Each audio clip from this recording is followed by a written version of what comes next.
Nuclear forces എന്ന് പറയുന്ന സാധനമാണ് പഠിക്കാനുള്ളത്. ഞാനിതെല്ലാം കുറച്ച് എക്സ്ട്രാ എഴുതിയിരിക്കുന്നതിന് കാരണം ഒന്നാമത് മോഡേൺ ഫിസിക്സ് എനിക്ക് വളരെ ഇഷ്ടമുള്ളൊരു സബ്ജക്റ്റാണ്. രണ്ട്, നിങ്ങൾക്ക് വായിച്ച് കുറച്ച് അറിവിന് വേണ്ടിയിട്ടാണ് ഞാൻ എഴുതിയിരിക്കുന്നത്. അതൊക്കെ ന്യൂക്ലിയർ ഫോഴ്സസ്, അതിൽ പ്രോട്ടോൺ, അതൊക്കെ നിങ്ങൾ കെമിസ്ട്രി പഠിക്കുന്ന സാധനം. IUPAP, atomic mass unit, neutron, probabilities of neutron, അതൊക്കെ ഒന്ന് വായിച്ചറിയുക. നിങ്ങൾക്ക് എൻട്രൻസ് ചിലപ്പോൾ ആവശ്യം വരണമെങ്കിലോ എന്ന് കരുതി എഴുതിയതാണ്. നമുക്ക് ന്യൂക്ലിയർ ഫോഴ്സ് മുതലാണ് പഠിക്കാനുള്ളത്. സൈഡിൽ മാർക്ക് ചെയ്യുക. Nuclear forces 3 mark. What are nuclear forces, give it's properties എന്ന് പറഞ്ഞായിരിക്കും ക്വസ്റ്റ്യൻ വരുന്നത്. Nuclear forces. Size of a nucleus is very, very small. എന്ന് പറയുമ്പോഴത്തേക്ക് അതിന്റെ ഓർഡർ ചോദിക്കുകയാണെങ്കിൽ of the order of fermi ചോദിക്കും. ഫെർമി എന്ന് പറയുമ്പോഴത്തേക്ക് ഈക്വൽ ടു 10⁻⁻15 മീറ്റർ. ന്യൂക്ലിയസ് എന്ന് പറയുന്നത് ഭയങ്കര ഭയങ്കര ഭയങ്കര ചെറിയൊരു സാധനമാണ് nucleus.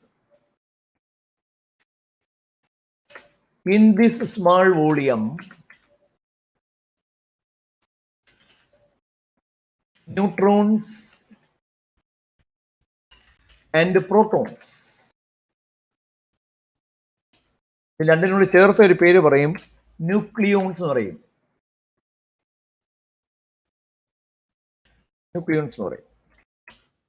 Neutrons and protons, called nucleons, are together assembled to form a nucleus. ഒരു ന്യൂക്ലിയസ് ഫോം ചെയ്യാനായിട്ട് ഈ ചെറിയ വോള്യത്തിനകത്താണ് ന്യൂട്രോണും പ്രോട്ടോണിനെയും ചേർത്ത് അസംബിൾ ചെയ്ത് വെച്ചിരിക്കുന്നത്. Between protons, there exists strong electrostatics repulsive force. Protons രണ്ട് പോസിറ്റീവാണ്, അതുകൊണ്ട് തന്നെ അവർ തമ്മിൽ നല്ല റിപ്പൾസീവ് ഫോഴ്സ് ആണ്. അവർ വളരെ ചെറിയ അകലത്തിലാണ് ഇരിക്കുന്നത്. Repulsive force.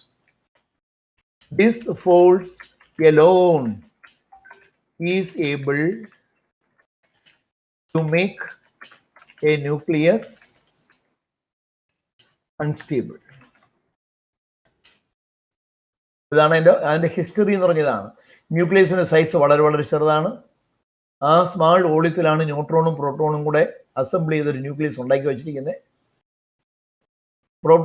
ന്യൂട്രോൺസ് നമ്മൾ വിടുക. പ്രോട്ടോൺസിന്റെ ഇടയ്ക്ക് among the protons there exists a very strong repulsive force. ഈ ഫോഴ്സ് മാത്രം മതി ന്യൂക്ലിയസ് അൺസ്റ്റേബിൾ ആകാൻ. ഈ ഫോഴ്സ് തന്നെ ധാരാളം. But nucleus is found to be highly stable. ആറ്റത്തിന്റെ ഏറ്റവും സ്റ്റേബിൾ പാർട്ട് ന്യൂക്ലിയസാണ്. പെട്ടെന്ന് ഒന്നും നമുക്ക് ചെയ്യാൻ പറ്റത്തില്ല. ആറ്റത്തിനകത്തുള്ള ഇലക്ട്രോൺസിനെ നമുക്ക് റിമൂവ് ചെയ്യാം, എക്സൈറ്റ് ചെയ്യാം, പലതും ചെയ്യാൻ പറ്റും. പക്ഷെ ന്യൂക്ലിയസിനെ നിങ്ങൾക്ക് യാതൊന്നും ചെയ്യാൻ പറ്റില്ല. Why this? എന്തുകൊണ്ട് ഇങ്ങനായി? എന്തുകൊണ്ടാണ് ന്യൂക്ലിയസ് ഇത്രയും സ്റ്റേബിൾ ആയത്? അതിന്റെ ഉത്തരമാണ് ന്യൂക്ലിയർ ഫോഴ്സ്. ക്ലിയർ ആയല്ലോ? Size of nucleus is very very small. In this small volume, neutrons and protons are together assembled to form a nucleus. Between protons, there exists a strong electrostatic force of repulsion. This force alone is able to make a nucleus unstable. But a nucleus is found to be highly stable. Why this? അതാർക്കും explain ചെയ്യാൻ പറ്റിയില്ല. 1920 കാലഘട്ടങ്ങളിലാണ് ഇതിനുള്ള explanation കൊണ്ടുവരുന്നത്. ആ explanation ഇത്രയേ ഉള്ളൂ. This is because of a very strong force exists among the nucleons that binds them to form a strong and stable nucleus. എന്ന് പറഞ്ഞാൽ ഈ റിപ്പൾസീവ് ഫോഴ്സിനെ ഓവർകം ചെയ്യാൻ പറ്റുന്ന, ഈ റിപ്പൾസീവ് ഫോഴ്സിനെ ഓവർകം ചെയ്യാൻ പറ്റുന്ന ഒരു വെരി സ്ട്രോങ് ഫോഴ്സ് അതിനകത്തുണ്ട്. ആ ഫോഴ്സ് ആണ് ഈ ന്യൂക്ലിയോൺസിനെ ബൈൻഡ് ചെയ്ത് ഈ സ്റ്റേബിൾ ന്യൂക്ലിയസ് ഉണ്ടാക്കിയിരിക്കുന്നത്. This force is called nuclear force. The nuclear force is that force which binds the nucleons together to form a stable nucleus എന്നുള്ളതാണ് കൺസെപ്റ്റ്. ഈ ന്യൂക്ലിയർ ഫോഴ്സ് എവിടെ മാത്രമേ കാണൂ? only it is available within the nucleus. The force does not exist outside the nucleus. അതുകൊണ്ട് ന്യൂക്ലിയസിന് പുറത്തെ ഫോഴ്സിനെ നമുക്ക് ഒരിക്കലും കാണാൻ പറ്റില്ല. ഈ ന്യൂക്ലിയസിന്റെ പ്രസൻസ് അറിയണമെങ്കിൽ നമ്മൾ ന്യൂക്ലിയസിൽ തന്നെ എത്തണം. അതുകൊണ്ട് തന്നെ പ്രോപ്പർട്ടീസ് ഒന്ന്, it is the strongest force in nature. Strongest force ആണ്. ഇതിലും ശക്തി കൂടിയ ഒരു ഫോഴ്സ് പ്രകൃതിയിലില്ല. വീക്കസ്റ്റ് ഫോഴ്സ് എന്ന് പറയുന്നത് വീക്ക് ഇന്ററാക്ടിങ് ഫോഴ്സ് എന്ന് പറയുന്ന ഫോഴ്സ് ആണ്. വീക്ക് ഇന്ററാക്ടിങ് ഫോഴ്സ്, അതിനൊരു എക്സാമ്പിളായിട്ട് പറയാവുന്നത് ഗ്രാവിറ്റേഷൻ ഫോഴ്സ് വീക്ക് ഇന്ററാക്ടിങ് ആണ്. എന്നാൽ ചില ഫണ്ടമെന്റൽ പാർട്ടിക്കിൾസ് തമ്മിൽ വീക്ക് ഇന്ററാക്ടിങ് ഫോഴ്സ് തുടങ്ങിയ ഫോഴ്സ് ഉണ്ട്. ന്യൂക്ലിയർ ഫോഴ്സ് പോലെ ന്യൂക്ലിയർ ഫോഴ്സ് സ്ട്രോങ് ആണെങ്കിൽ അത് വീക്കസ്റ്റ് ഫോഴ്സ് ആണ്. അങ്ങനത്തെ ഫോഴ്സുകളുണ്ട്. അത് ന്യൂട്രോണോയും ഇലക്ട്രോണും ഒക്കെ തമ്മിൽ ചില ബന്ധങ്ങൾ ആ തരത്തിലാണ് പറയുന്നത്. രണ്ട്, it is A short range force എന്ന് പറഞ്ഞാൽ വളരെ അടുത്ത് വന്നാൽ മാത്രമേ 10⁻⁻15 ഓർഡറിൽ വന്നാൽ മാത്രമേ ഈ ഫോഴ്സ് ആക്ട് ചെയ്യാൻ തുടങ്ങൂ. അല്ലെങ്കിൽ ഫോഴ്സ് ഇല്ല, ഷോർട്ട് റേഞ്ച് ഫോഴ്സ് ആണ്. ഏറ്റവും അടുത്ത് വന്നാലേ പാർട്ടിക്കിൾ ഈ ഫോഴ്സ് ആക്ട് ചെയ്യാൻ തുടങ്ങത്തുള്ളൂ. മൂന്ന്, it is charge independent and mass independent. ചാർജിനെ ഡിപ്പെൻഡ് ചെയ്യുന്നില്ല, മാസിനെ ഡിപ്പെൻഡ് ചെയ്യുന്നില്ല. എന്ന് പറഞ്ഞാൽ ന്യൂക്ലിയസിനകത്ത് കാണുന്ന പാർട്ടിക്കിൾസ് തമ്മിൽ ന്യൂട്രോൺസ് തമ്മിലും കാണും, പ്രോട്ടോൺസ് തമ്മിലും കാണും, ന്യൂട്രോണും പ്രോട്ടോണും തമ്മിലും കാണും. എല്ലാവരും തമ്മിൽ ഈ ഫോഴ്സ് അങ്ങോട്ടും ഇങ്ങോട്ടൊക്കെ ആക്ട് ചെയ്യും. 4, it has the saturation effect. എന്ന് പറഞ്ഞാൽ ഒരു ന്യൂക്ലിയോൺ അതിന് ചുറ്റും കാണുന്ന 3-4 ന്യൂക്ലിയോൺസുമായിട്ട് മാത്രമേ അത് ഇന്ററാക്ട് ചെയ്യുള്ളൂ. ദൂരെ കാണുന്ന പാർട്ടിക്കിൾസുമായിട്ട് ഇന്ററാക്ട് ചെയ്യും. നമ്മൾ കഴിഞ്ഞ വർഷം സർഫസ് ടെൻഷൻ പഠിപ്പിച്ച സമയത്ത് റേഞ്ച് ഓഫ് ഇൻഫ്ലുവൻസ് പറഞ്ഞതുപോലെ തന്നെ ഒരു ന്യൂക്ലിയോണിക് പാർട്ടിക്കിൾ അല്ലെങ്കിൽ ഒരു ന്യൂക്ലിയസിനകത്ത് കാണുന്ന ഒരു പാർട്ടിക്കിൾ അതിന്റെ തൊട്ടടുത്ത് നിൽക്കുന്ന 3-4, അതാണ് സാച്ചുറേഷൻ. ഒരു പർട്ടിക്കുലർ എണ്ണം, മാക്സിമം 5 പേര്, അവരുമായിട്ട് മാത്രമേ ഇന്ററാക്ട് ചെയ്യൂ. 6, it is A very complex force. ഇത് സെപ്പറേറ്റ് ആയിട്ട് ചോദിച്ചാലും 1 മാർക്കിന് 2 മാർക്കിന് ചോദിക്കും. What is A complex force? It is A very complex force. അത് എക്സ്പ്ലെയിൻ ചെയ്യാൻ ചോദിക്കും. എന്താണ് കോംപ്ലക്സ് പറഞ്ഞു കഴിഞ്ഞാൽ പറഞ്ഞുതരാം. If the particles are far apart, there is no force. Charged particles തമ്മിൽ 2 പാർട്ടിക്കിൾ ഞാൻ എടുക്കുകയാണ്. ഫോർ എക്സാമ്പിൾ 2 ഫണ്ടമെന്റൽ പാർട്ടിക്കിൾസ് ഞാൻ എടുക്കുകയാണ്. ഇത് ഒരു ന്യൂക്ലിയോൺ, ഇതൊരു പ്രോട്ടോൺ. ഇവർ തമ്മിൽ വളരെ അകലെ ഇരിക്കുകയാണെങ്കിൽ ഇവർ തമ്മിൽ ഈ ഫോഴ്സ് കാണത്തില്ല. ഫോഴ്സ് കാണത്തില്ല, ഇല്ല. If they come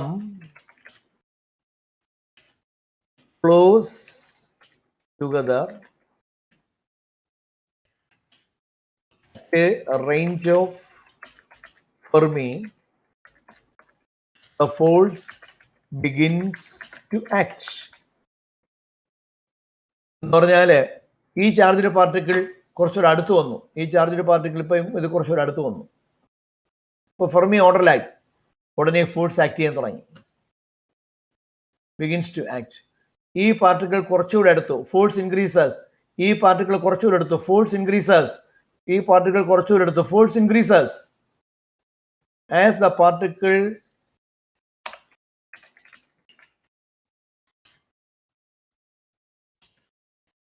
come closer, the force begins to increase till it becomes a maximum. ഒരു പർട്ടിക്കുലർ ദൂരമോ ഭയങ്കര ഫോഴ്സും അവർ തമ്മിൽ. പിന്നെയും ഈ പാർട്ടിക്കിൾസ് തമ്മിൽ അടുക്കുകയാണെങ്കിൽ ഇവിടെ എത്തി ഈ പാർട്ടിക്കിൾ പിന്നെയും അടുക്കാൻ തുടങ്ങിയാണെങ്കിൽ ഈ മാക്സിമം കഴിഞ്ഞാൽ then the force begins to decrease. അത് കുറയാൻ തുടങ്ങും. അതായത് വളരെ അകലെ ഇരുന്നാൽ ഫോഴ്സ് കാണൂല, ഫെർമി ഓർഡറിലായ ഫോഴ്സ് ആക്ട് ചെയ്യാൻ തുടങ്ങും, അടുക്കും തോറും ഫോഴ്സ് കൂടിക്കൊണ്ടിരിക്കും, ഒരു പർട്ടിക്കുലർ ദൂരത്തിൽ ഇവൻ മാക്സിമം ആവും, പിന്നെയും അടുത്താൽ അത് കുറയാൻ തുടങ്ങും. ഇനി അത് കഴിഞ്ഞിട്ട് ഇവര് തമ്മിൽ ഒരു പർട്ടിക്കുലർ ഡിസ്റ്റൻസ് എത്തിക്കഴിയുമ്പോഴത്തേക്ക് the force becomes zero, decreases to zero. അത് കുറഞ്ഞു കുറഞ്ഞു കുറഞ്ഞ് അങ്ങ് സീറോ ആവും. സീറോ. പിന്നെയും അവർ തമ്മിൽ അടുത്താൽ ഭയങ്കര അടുത്തെത്തി, വളരെ അടുത്തത്തെയാണെന്നുണ്ടെങ്കിൽ after which it becomes repulsive. അതാണ്. അപ്പൊ എത്ര സ്വഭാവം നോക്കിയേ. അകലെ ഇരുന്നാൽ ഫോഴ്സ് ഇല്ല, ഒരു ഫെർമി ഓർഡറിലാകുമ്പോഴത്തേക്ക് അത് ആക്ട് ചെയ്യാൻ തുടങ്ങും, അടുക്കും തോറും ഫോഴ്സ് ഇൻക്രീസ് ചെയ്യും, ഒരു പർട്ടിക്കുലർ ഡിസ്റ്റൻസ് മാക്സിമം ആകും, പിന്നെയും അത് കൂടി കഴിയുമ്പോഴത്തേക്ക് അത് പിന്നെ കുറയാൻ തുടങ്ങും, മാക്സിമം കഴിഞ്ഞാൽ പിന്നെ കുറഞ്ഞ് സീറോ ആവും, പിന്നെയും എടുക്കാൻ ശ്രമിച്ചാൽ അത് റിപ്പൾസീവ് ആവും. അതായത് പല സ്വഭാവങ്ങളാണ്, പല സമയത്തും പല സ്വഭാവം. അതുകൊണ്ടാണ് ഇതിനൊരു വാക്കിട്ടത് കോംപ്ലക്സ്. ഇത്രയും ക്ലിയർ ആയല്ലോ. ഇനി it is an exchange force, അത് പറയണം. 6, 7 ഏതെങ്കിലും 4 കൊടുത്താൽ മതി, 4 5 കൊടുത്താൽ മതി. 5, 6, 7. It is an exchange force. Exchange force എന്ന് പറഞ്ഞാൽ ഈ രണ്ട് പാർട്ടിക്കിൾ, ഇതൊരു പാർട്ടിക്കിൾ, ഇതൊരു ന്യൂക്ലിയോൺ, ഇത് വേറൊരു ന്യൂക്ലിയോൺ. ഈ ന്യൂക്ലിയൻസ് തമ്മിൽ അട്രാക്ട് ചെയ്യണമെങ്കിൽ അവർ തമ്മിൽ എന്തെങ്കിലും ഒരു പാർട്ടിക്കിളിനെ എക്സ്ചേഞ്ച് ചെയ്യണം. അങ്ങനെ എക്സ്ചേഞ്ച് ചെയ്തിട്ട് മാത്രമേ ഈ ഫോഴ്സ് ആക്ട് ചെയ്യാൻ പറ്റൂ. രണ്ട് ചാർജുകൾ തമ്മിൽ, രണ്ട് പോസിറ്റീവ് ചാർജുകളോ രണ്ട് നെഗറ്റീവ് ചാർജുകളോ തമ്മിൽ അട്രാക്ട് ചെയ്യണമെങ്കിൽ, റിപ്പൽ ചെയ്യണമെങ്കിലും അവർ തമ്മിൽ ഒരു പാർട്ടിക്കിളിനെ എക്സ്ചേഞ്ച് ചെയ്യും. അതിനെയാണ് ബോസോൺ പാർട്ടിക്കിൾ എന്ന് പറയും. ബോസോൺ. രണ്ട് മാഗ്നറ്റ്, ഒരു നോർത്തും അല്ലെങ്കിൽ ഒരു നോർത്തും ഒരു സൗത്തും തമ്മിൽ ഇന്ററാക്ട് ചെയ്യണമെന്നുണ്ടെങ്കിൽ അവർ തമ്മിൽ ഒരു സാധനത്തിന് ഇന്ററാക്ട് ചെയ്യും. അവർ തമ്മിൽ ഇന്ററാക്ട് ചെയ്യുന്നുണ്ട്. It is called magnon. ഇനി ഒരു മാസ്, ഒരു ബോഡി വേറൊരു ബോഡിയെ അട്രാക്ട് ചെയ്യണമെങ്കിൽ അവർ തമ്മിൽ ഒരു സാധനം ഇന്ററാക്ട് ചെയ്യണം, എക്സ്ചേഞ്ച് ചെയ്യണം. ആ എക്സ്ചേഞ്ച് ചെയ്യുന്ന പാർട്ടിക്കിൾ പറഞ്ഞ പേരുണ്ട് ഗ്രാവിറ്റോൺ. ന്യൂക്ലിയസിനകത്ത് കാണുന്ന ഈ രണ്ട് പാർട്ടിക്കിൾസ് തമ്മിൽ അതിനകത്ത് എക്സ്ചേഞ്ച് ചെയ്യുന്ന ഒരു സാധനമുണ്ട്, മീസോൺ. ഇങ്ങനെയൊക്കെ എക്സ്ചേഞ്ച് പാർട്ടിക്കിൾസും ഉണ്ട്. എക്സ്ചേഞ്ച് ചെയ്യുമ്പോൾ അവരുണ്ടാക്കുന്ന ഫോഴ്സാണ് എക്സ്ചേഞ്ച് ഫോഴ്സ് എന്ന് പറയുന്നത്. അതായത് ഒരു പാർട്ടിക്കിൾ എക്സ്ചേഞ്ച് ചെയ്തുകൊണ്ടാണ് ഈ ഫോഴ്സ് ബോഡിയിൽ ആക്ട് ചെയ്യുന്നത്. വെറുതെ അവർ ആക്ട് ചെയ്യുകയല്ല ചെയ്യുന്നത്. They act between them by exchanging a particle between them. അപ്പൊ ഞാൻ ഇങ്ങനെ നിൽക്കുന്നു, എൻ്റെ അടുത്ത് രാഹുലസ് നായർ അടുത്ത് നിന്നിരിക്കുന്നു. ഗ്രാവിറ്റി പ്രകാരം ഞാൻ രാഹുലസ് നായർ അട്രാക്ട് ചെയ്യുന്നു, രാഹുലസ് നായർ എൻ്റെ ബോഡി അട്രാക്ട് ചെയ്യുന്നു. നമ്മൾ തമ്മിൽ ഗ്രാവിറ്റോൺ എന്ന് പറഞ്ഞ പാർട്ടിക്കിൾ ഇന്ററാക്ട് ചെയ്യുന്നതായിട്ടാണ് വൈപ്പ്. അപ്പൊ പ്രകൃതിയാൽ ഏത് രണ്ട് ഓബ്ജക്റ്റ് എടുത്തിരുന്നാലും അവർ തമ്മിൽ continuously exchanging a particle called ഗ്രാവിറ്റോൺ. A ബിക്ക് കൊടുക്കുന്നു, ബി കെക്ക് തരുന്നു.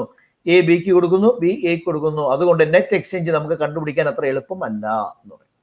അങ്ങനത്തെ ഒരു ഫോഴ്സ് ആയിട്ടാണ് ഇതിനെ കൺസിഡർ ചെയ്യുന്നത്.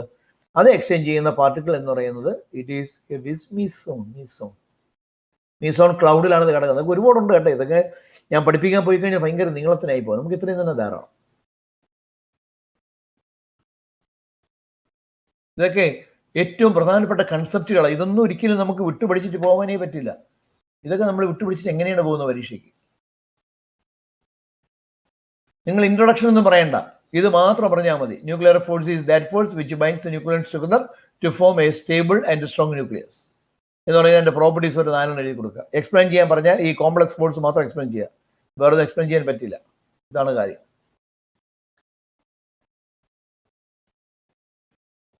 ശരി.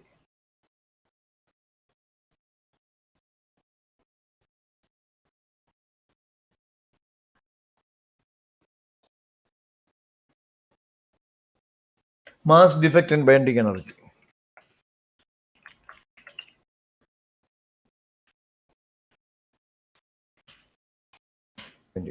സ്കൂളിലെല്ലാം പരീക്ഷ നടന്നുകൊണ്ടിരിക്കുക. എന്താണ് മാസ് ഡിഫെക്റ്റ്, എന്താണ് ബൈൻഡിങ് എനർജി, അതിൻ്റെ ഗ്രാഫ്, ഇതെല്ലാം പരീക്ഷയ്ക്ക് പ്രധാനമെന്ന് പറഞ്ഞാൽ അത്ര പ്രധാനമാണ്. ഇതൊന്നും ഒരു കാരണവശാലും വിട്ടു പഠിച്ചിട്ട് പോരുത്. മിക്കവാറും എല്ലാ ക്വസ്റ്റ്യൻ പേപ്പറും ഇതിനകത്ത് നിന്ന് ചോദിക്കുന്ന സ്ഥിരം ചോദ്യങ്ങൾ ഇതൊക്കെ. കാരണം ഇതൊക്കെ ബേസിക്കലി അറിയേണ്ട ചില കാര്യങ്ങളാണ്. ഇത് പഠിക്കാതെ പോയിട്ടും കാര്യമില്ല. ഇതൊരു nucleus.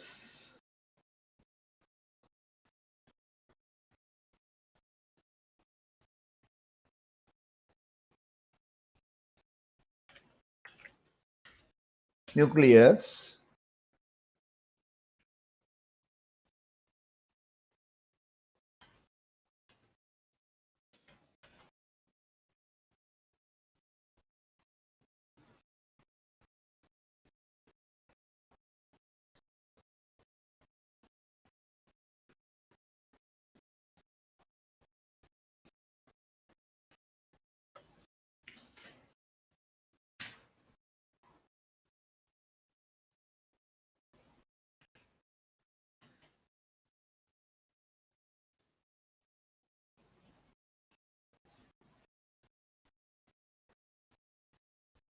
XZA.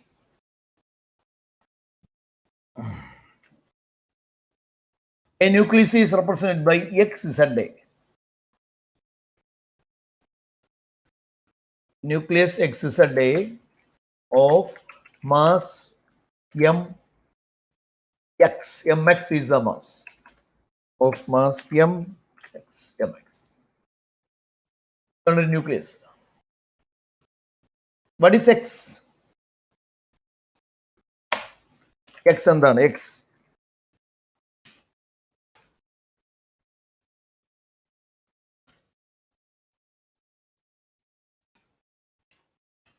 Symbol of element. X പറഞ്ഞ symbol of element ആണ്. Z, atomic number. That is number of protons. A, mass number. A atomic number എന്ന് കാണാൻ പഠിച്ചു തരുന്നത്. A എന്ന് പറഞ്ഞ mass number. Z എന്ന് പറഞ്ഞ atomic number. A എന്ന് പറഞ്ഞ mass number. That is mass number എന്ന് പറയുമ്പോഴത്തേക്ക് A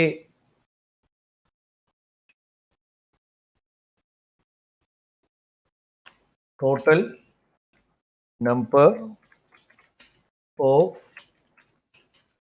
protons and neutrons. Protons and neutrons. ഇതാണ് ഒരു ന്യൂക്ലിയസിന്റെ റെപ്രസെന്റേഷൻ എന്ന് പറയുന്നത്. ന്യൂക്ലിയസിന്റെ റെപ്രസെന്റേഷൻ എന്ന് പറയുന്നത് XZA. What is X? Symbol of the element. Z എന്ന് പറഞ്ഞ atomic number, number of proton.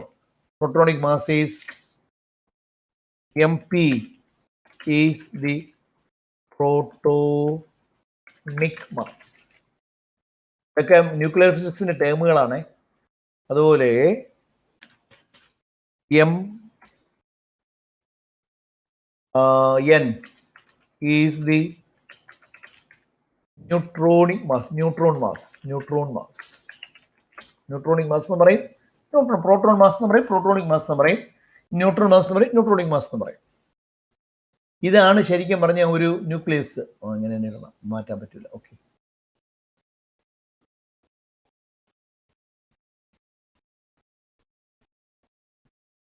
ഇനി എന്താണ് മാസ് ഡിഫക്റ്റ് എന്ന് പറഞ്ഞുതരാം. Mass of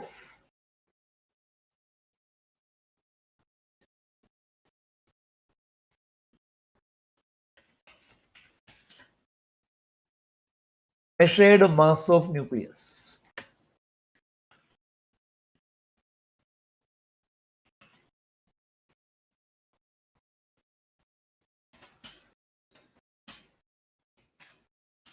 mx. ഒരു ന്യൂക്ലിയസിനെ നമ്മൾ വെയ് ചെയ്ത് കഴിഞ്ഞാൽ കിട്ടുന്ന മാസിനെയാണ് mx പറഞ്ഞത്. It is the measured mass. Number 1. Estimated mass of nucleus.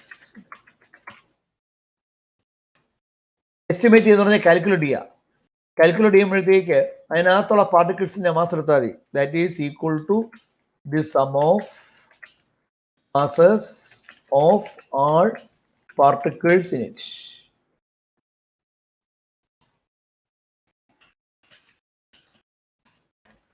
അങ്ങനെ കണ്ടുപിടിക്കും. ഈസ് ഈക്വൽ ടു Z ആണ് അറ്റോമിക് നമ്പർ എന്നുണ്ടെങ്കിൽ ZMP.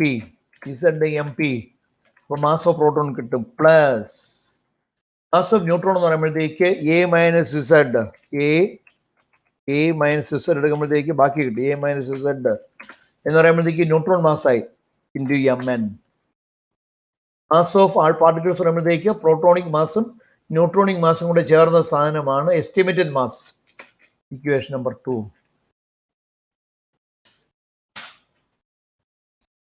Experimentally,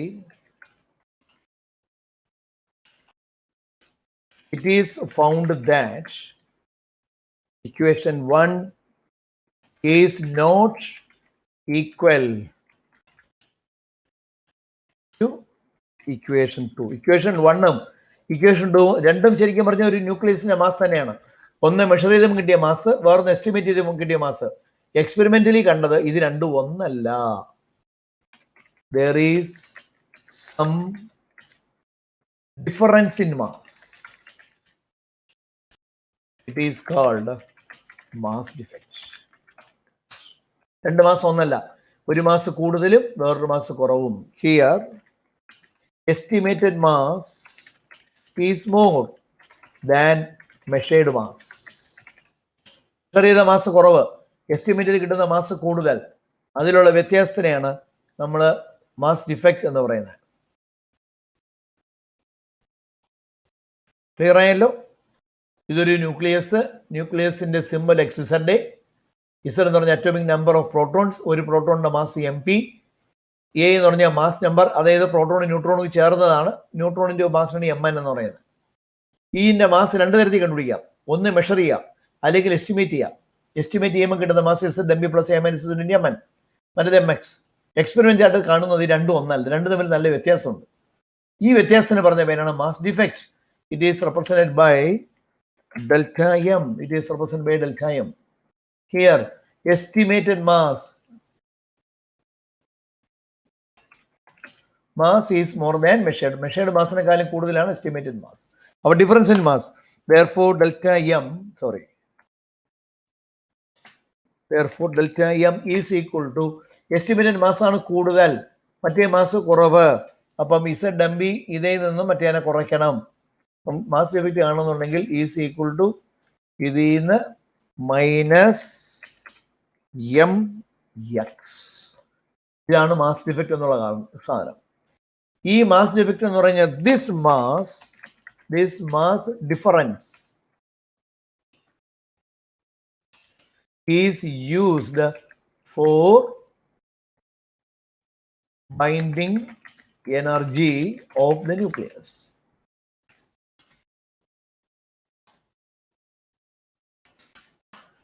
അതായത് binding energy is given by binding energy is equal to mc square.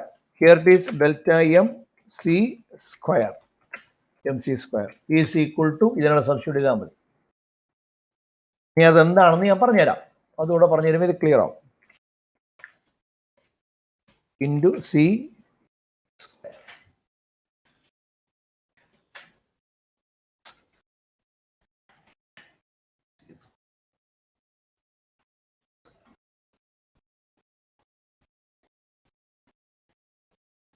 Okay, ഞാൻ ഈ പറഞ്ഞ കാര്യങ്ങൾ ഓർക്കുക.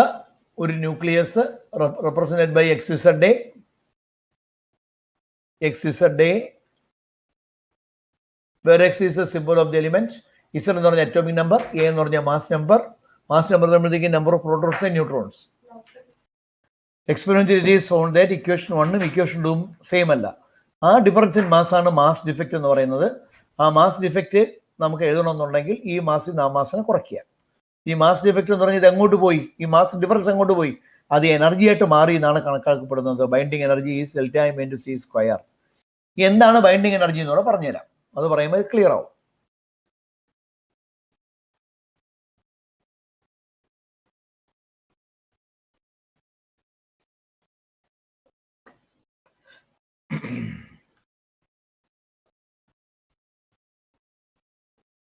ഇതൊരു ന്യൂക്ലിയസ്,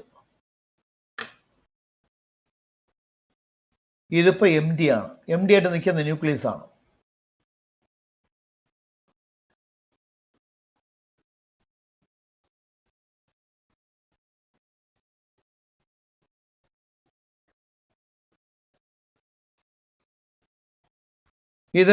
ഇതിനകത്തുള്ള ന്യൂക്ലിയോൺസ് ആണ്, അതായത് പ്രോട്ടോണും ന്യൂട്രോണും.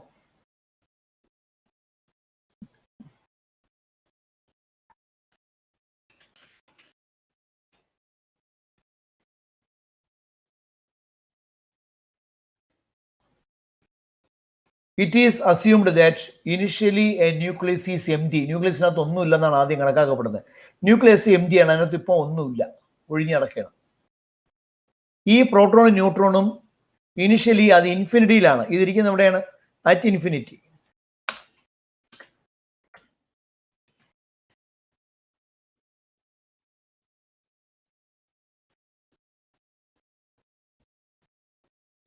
At infinity. ഒരു ന്യൂക്ലിയസിനെ എനിക്ക് ഉണ്ടാക്കണമെന്നുണ്ടെങ്കിൽ ഈ പ്രോട്ടോണിനെയും ന്യൂട്രോണിനെയും ഞാൻ കൊണ്ടുവരണം, ഇൻഫിനിറ്റിയിൽ നിന്ന് കൊണ്ടുവന്ന് ഇവിടെ അസംബിൾ ചെയ്യണം. അതിനുവേണ്ടി ഞാൻ എന്ത് ചെയ്യണം? ആദ്യം ഒരു ന്യൂക്ലിയസ് ഒരു പാർട്ടിക്കിളിനെ കൊണ്ടുവന്നു. പാർട്ടിക്കിളിനെ ഇവിടെ നിന്ന് ഇവിടെ കൊണ്ടുവയ്ക്കാൻ കുറച്ച് ജോലി വേണം, കുറച്ച് വർക്ക് ചെയ്താൽ ഇവിടെ എത്തൂ, അല്ലാതെ ഓടിച്ചാടിയത് ഇവിടെ എത്തൂല. Some work has to be done. ആ വർക്ക് നടക്കണമെങ്കിൽ എനർജി വേണം. എനർജി പുറത്തുനിന്ന് ആരും എസ്റ്റാബ്ലിഷ് ചെയ്യാൻ ആരും കൊടുക്കാൻ ആരും ഇല്ല. അപ്പോൾ ഈ പാർട്ടിക്കിൾ ചെയ്യുന്നത് അതിൻ്റെ മാസിൻ്റെ ഒരു ഭാഗം എനർജിയാക്കി മാറ്റിയിട്ടാണ് അവിടെ നിന്നിരിക്കുന്നത്. അപ്പോൾ അതിൻ്റെ ഭാരം കുറവായിരിക്കും. രണ്ടാമത് ഈ പ്രോട്ടോൺ അവിടെ എത്തണം. പ്രോട്ടോൺ എത്തണമെന്നുണ്ടെങ്കിൽ ഞാൻ അസംബിൾ ചെയ്യണമെന്നുണ്ടെങ്കിൽ ഞാൻ അതിനെ കൊണ്ടുവരണം. അതിനെ കൊണ്ടുവരാനായിട്ട് ഇൻഫിനിറ്റിയിൽ നിന്ന് അതിനെ ഇവിടെ കൊണ്ടുവയ്ക്കണമെന്നുണ്ടെങ്കിൽ ഞാൻ കുറച്ച് വർക്ക് ചെയ്യണം. ആ വർക്ക് ചെയ്യണമെങ്കിൽ എനർജി വേണം. പ്രോട്ടോൺ എന്ത് ചെയ്യും? അതിൻ്റെ ഓൺ മാസിൽ നിന്ന് കുറച്ച് മാസിനെ ബൈൻഡിങ് എനർജി ആയിട്ട് അത് mc² ആയിട്ട് മാറ്റിയിട്ട് അവിടെ വന്നിരിക്കും. അപ്പോൾ ഇതിനകത്ത് വരുന്ന ഓരോ പാർട്ടിക്കിളും അതിൻ്റെ ഭാരത്തിൻ്റെ ഒരു ഭാഗം നഷ്ടപ്പെടുത്തിയിട്ടാണ് അത് വന്ന് അസംബിൾ ചെയ്തിരിക്കുന്നത്. എന്ന് പറഞ്ഞാൽ in order to assemble each particle from infinity to the present configuration, some external work has to be done. ഈ വർക്ക് നടക്കണമെങ്കിൽ it requires some energy. Since external energy is not available, the particle itself loses its energy. Particle സ്വമേധയാ അതിൻ്റെ energy നഷ്ടപ്പെടുത്തിയിട്ട് എന്ത് ചെയ്യും? ആ energy ആ മാസിനെ, particle അതിൻ്റെ മാസിനെ നഷ്ടപ്പെടുത്തി മാസിനെ മാറ്റി എനർജിയായിട്ട് മാറ്റിയിട്ട് ആ എനർജി ഉപയോഗിച്ചാണ് വന്നിരിക്കുന്നത്. The particle converts a part of its mass to energy by the equation E equals mc². E equals mc² എന്നുള്ള ഇക്വേഷൻ ഉപയോഗിച്ച് ഈ പാർട്ടിക്കിള് അതിൻ്റെ ഭാരത്തിൻ്റെ ഒരു ഭാഗം അതിൻ്റെ ഭാരത്തിൻ്റെ ഒരു ഭാഗം അത് മാറ്റി കൊടുത്തിട്ടാണ് ചെയ്തിരിക്കുന്നത്. ഇതാണ് ബൈൻഡിങ് എനർജി എന്നുള്ള കൺസെപ്റ്റ്. ക്ലിയർ ആയല്ലോ? Initially a nucleus is assumed to be empty. It is assumed that all the particles are infinity at infinity. ഒരു ന്യൂക്ലിയസ് ഉണ്ടാക്കണമെന്നുണ്ടെങ്കിൽ these particles are to be assembled from infinity to the nucleus. To bring these particles, some external work has to be done. That work requires some energy. Since energy from an external source is not available, the particle itself converts its mass into energy and then it comes into the nucleus. അങ്ങനെ ഉള്ളിലിരിക്കുന്ന ഒരു particle ന്യൂക്ലിയസിനകത്ത് വരുമ്പം അതിന്റെ ഭാരം കുറഞ്ഞു പോകും. ആ കുറഞ്ഞതാണ് ഈ മാസ് ഡിഫറൻസിന് കാരണം, അല്ലെങ്കിൽ മാസ് ഡിഫക്റ്റിന് കാരണം. ഈ എനർജിയാണ് ബൈൻഡിങ് എനർജി എന്ന് പറയുന്നത്. എത്ര എനർജിയോടെ കൊടുത്തോ that energy is called binding energy. ഈ ബൈൻഡിങ് എനർജി ഞാൻ തിരിച്ചു കൊടുത്താൽ ഈ പാർട്ടിക്കിൾസ് ന്യൂക്ലിയസിൽ നിന്നും തിരിച്ച് ഇൻഫിനിറ്റിയിലേക്ക് പോകും. If the binding energy is given, the particles will disassemble and they will go back to the infinite position. തിരിച്ച് അവിടെ തന്നെ പോയിരിക്കും. അപ്പോൾ ഇതാണ് മാസ് ഡിഫക്റ്റ് എന്നുള്ള കൺസെപ്റ്റ്. ഒരിക്കൽ കൂടെ പറഞ്ഞേക്കാം. ഇതൊരു ന്യൂക്ലിയസ്, അതിൻ്റെ മാസ് XZ. എക്സ് എന്ന് പറഞ്ഞ സിമ്പിൾ ഓഫ് ദി എലിമെന്റ്, അതിൻ്റെ mass is represented by mx. Z എന്ന് പറഞ്ഞ അറ്റോമിക് നമ്പർ. ഇതെല്ലാം മെഷേർഡ് ആണ്. MB മെഷേർഡ് മാസ്, A എന്ന് പറഞ്ഞത് മാസ് നമ്പർ എന്ന് പറയുന്നത് എന്താണെന്ന് പറഞ്ഞു, MN എന്ന് പറഞ്ഞത് മെഷേർഡ് മാസ് ഓഫ് ന്യൂട്രോൺ. അപ്പം അങ്ങനെ ന്യൂക്ലിയസിന്റെ മാസ് മെഷർ ചെയ്യുമ്പോൾ കിട്ടുന്നതാണ് mx. ഈ പാർട്ടിക്കിൾസ് വെച്ച് നമ്മൾ എസ്റ്റിമേറ്റ് ചെയ്ത് കിട്ടുന്ന മാസാണ് ഈ രണ്ടാമത്തെ ഇക്വേഷൻ. പക്ഷേ പ്രാക്ടിക്കലി ഇത് രണ്ടും ഒന്നല്ല കാണുന്നത്, ഒന്ന് കൂടുതലും ഒന്ന് കുറവും. This difference in mass is called mass defect. Mass defect is given by delta M equals SMB plus A minus S1 Mn minus Mx. This difference in mass is used for binding energy. കാണാൻ mc² എടുത്താൽ മതി. Binding energy per mass number is called binding energy per nucleon. Binding energy per mass number. Binding energy per mass number എന്ന് പറയുമ്പോഴത്തേക്ക് this is binding energy per A is called packing fraction. Packing fraction എന്ന് പറയും. ഒരു ന്യൂക്ലിയസിന്റെ stability packing fraction ആണ്. Packing fraction എത്ര കൂടുതലാണോ, അതായത് ഒരു ഫ്രാക്ഷനെ പാക്ക് ചെയ്യാൻ എത്ര എനർജി വേണോ അതാണ് ഒരു ന്യൂക്ലിയസിന്റെ സ്റ്റെബിലിറ്റി. പാക്കിംഗ് ഫ്രാക്ഷൻ കൂടുതലാണെങ്കിൽ മോർ സ്റ്റേബിൾ, പാക്കിംഗ് ഫ്രാക്ഷൻ കുറവാണെങ്കിൽ അൺസ്റ്റേബിൾ. പാക്കിംഗ് ഫ്രാക്ഷൻ വളരെ കുറവാണെങ്കിൽ അതിനെ എക്സ്പ്ലോഡ് ചെയ്യാൻ വളരെ എളുപ്പമായിരിക്കും. അതുകൊണ്ട് തന്നെ അന്ന് വരെ അറിയാവുന്ന എല്ലാ ന്യൂക്ലിയസിന്റെയും പാക്കിംഗ് ഫ്രാക്ഷൻ ആദ്യം കണ്ടുപിടിച്ചു. അന്ന് എസ്റ്റിമേറ്റ് ചെയ്തു, ശാസ്ത്രജ്ഞന്മാരിൽ ചെയ്തു, വർഷങ്ങളെടുത്തു. എന്നിട്ട് അതിൽ നിന്ന് അവരൊരു ഗ്രാഫ് വരച്ചു. ആ ഗ്രാഫാണ് ബുക്കിൽ കൊടുത്തിരിക്കുന്നത്. എനിക്കത് വരയ്ക്കാൻ ബുദ്ധിമുട്ടാണ്. പേജ് നമ്പർ 25 എടുത്തേ. ഒരു ഗ്രാഫ് അവിടെ കാണാൻ പറ്റുക. ഗ്രാഫ് ഭയങ്കര പ്രധാനമാണ്. ആ ഗ്രാഫ്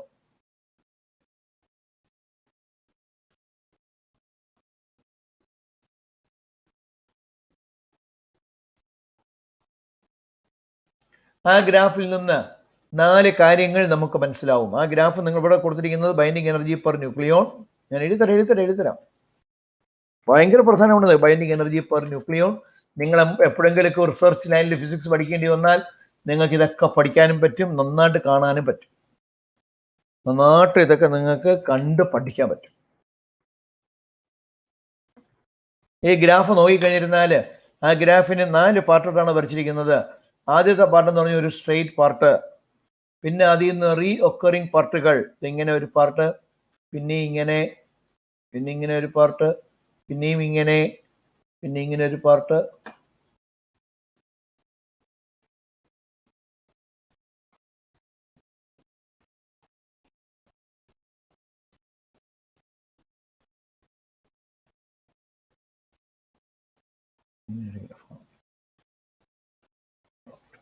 ഇതാണ് ഗ്രാഫ്. ഈ ഗ്രാഫ് ചോദിക്കും. ഈ ഗ്രാഫിന് 4 അസംഷൻസ് ആണ്. ഈ ഗ്രാഫിൽ നിന്ന് കിട്ടുന്ന 4 പോയിന്റ് പഠിച്ചാൽ മതി, നിങ്ങൾക്ക് വേറൊന്നും വേണ്ട. ഒന്നാമത്തേത് നോക്കിയേ, മാസ് നമ്പർ തീരെ കുറഞ്ഞതും, ഇത് മാസ് നമ്പർ, ഇത് 0, ഒറിജിൻ 0. മാസ് നമ്പർ തീരെ കുറഞ്ഞതിനും മാസ് നമ്പർ കൂടിയതിനും ബൈൻഡിങ് എനർജി പെർ ന്യൂക്ലിയൻ കുറവാണ്. അതായത് ഇവിടെ ഈ മാസ് നമ്പർ തീരെ കുറഞ്ഞത് സ്റ്റെബിലിറ്റി ഇല്ല, മാസ് നമ്പർ തീരെ കൂടുതലും സ്റ്റെബിലിറ്റി ഇല്ല. മാസ് നമ്പർ തീരെ കുറഞ്ഞത് ഹൈഡ്രജൻ, അതിന് സ്റ്റെബിലിറ്റി ഇല്ല. അതുകൊണ്ടാണ് ഹൈഡ്രജനെ ഫ്യൂസ് ചെയ്ത് നമുക്ക് ഹീലിയമായിട്ട് കൺവേർട്ട് ചെയ്യാൻ പറ്റുന്നത്, ഫ്യൂഷൻ. അതേപോലെ തന്നെ മാസ് നമ്പർ കൂടിയത്, യുറേനിയം തൊട്ട് അങ്ങോട്ട് കാണുന്ന സാധനങ്ങൾ അൺസ്റ്റേബിൾ ആണ്. അതുകൊണ്ട് തന്നെ എനിക്ക് അത് ഫിഷന് വിധേയമാക്കാൻ പറ്റും.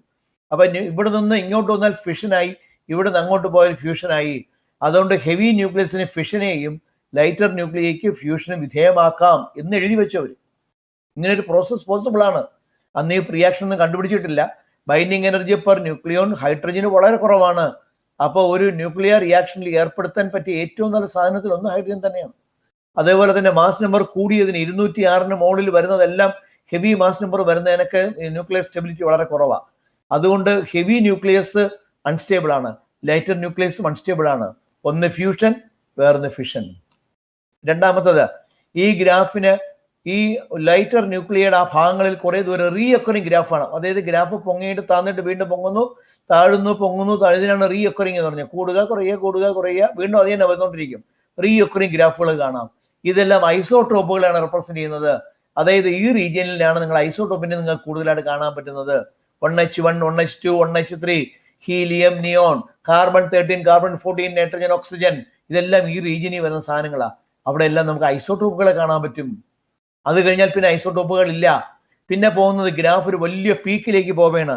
ആ പീക്കില് ഏറ്റവും ഹയർ വാല്യൂ കിട്ടുന്ന ഒരു എലിമെന്റ് എന്ന് പറയുന്നത് ഇവിടെ കിട്ടുന്ന കട്ടിയം കിട്ടുന്ന 56 എന്ന് പറഞ്ഞ നമ്പറാണ്. 56 മാസ് നമ്പർ 56. ചോദിക്കുക കണ്ടൻസിനെ 56.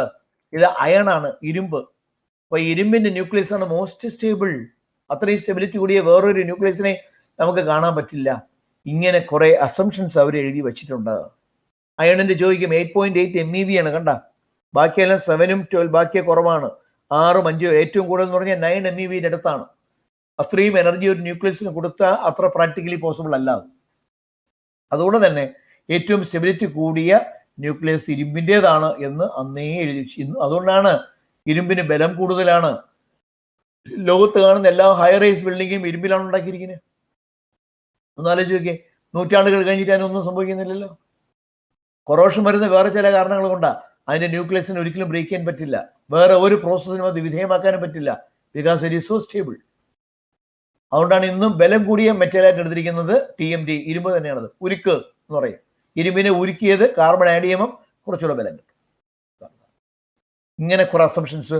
ഞാൻ അടുത്ത ആ ഗ്രാഫ് ടിക്ക് ചെയ്തേ. അതിൻ്റെ അടുത്ത പേജിൽ ഞാൻ എൻ്റെ അസംഷൻസ് കൊടുത്തിട്ടുണ്ട്. കണ്ട 5 കൊടുത്തിട്ടുണ്ട് പരീക്ഷയ്ക്ക്. Any three 5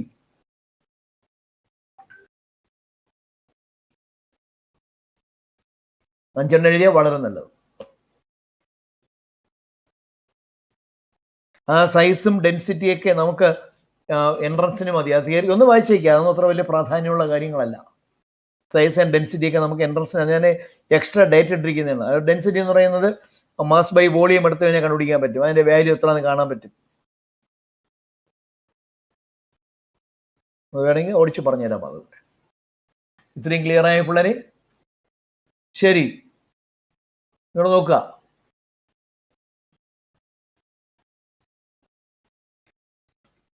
alpha particle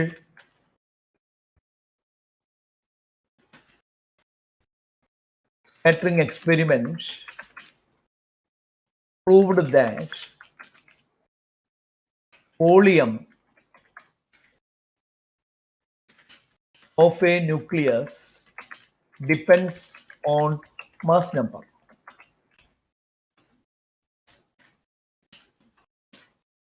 mass number കൂടുന്നതനുസരിച്ച് ഡിസ്റ്റൻസ് ഓഫ് ക്ലോസസ്റ്റ് അപ്രോച്ച് കൂടാൻ തുടങ്ങി. മാസ് കൂടുന്നതനുസരിച്ചിട്ട് ആ പാർട്ടിക്കിൾ ഡീവിയേറ്റ് ചെയ്യുന്ന ദൂരം കൂടാൻ തുടങ്ങി. അതിൽ നിന്ന് ഒരു കാര്യം മനസ്സിലായി, when mass number increases volume must increase. Volume എന്ന് പറയുമ്പോഴത്തേക്ക് 4/3 pi R 4/3 pi R cube 0179 divided by 3 4/3 pi r cube is proportional to 2 to 4 is proportional to volume is proportional to mass number A. വേണമെങ്കിൽ അതിന് മുമ്പിൽ ഒരു സാധനം എഴുതാം. Volume proportional to mass number. That is 4/3 pi r cube is proportional to A. 4/3 is a number, pi is a number. അതുകൊണ്ട് തന്നെ നമുക്ക് കുറച്ചുകൂടെ വ്യക്തമായിട്ട് പറയാൻ പറ്റും. That is r cube is proportional to A, അല്ലെങ്കിൽ r proportional to A raised to 1/3. അടിക്കാൻ വല്ല വഴിയുണ്ടോ? ഒരു മിനിറ്റേ, കൈ വയ്യ പിള്ളേരെ. 1/3 1/2 ഉണ്ട്. 171 1/4 ഉണ്ട്. 1/3 അവിടെ പോയി. 171 172 170 171 172 173 174 175. അപ്പോൾ അതില്ല.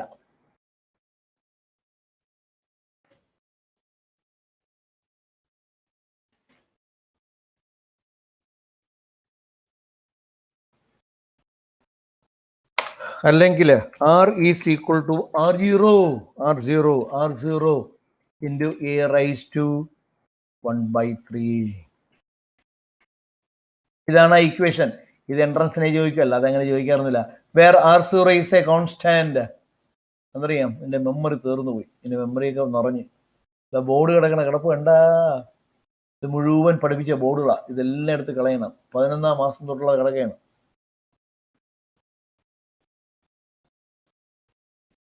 ഇന്ന് ക്ലാസ് കഴിഞ്ഞിട്ട് അടുത്ത ആദ്യ ജോലി ഇത് തന്നെയാണ്. Where r0 is a constant,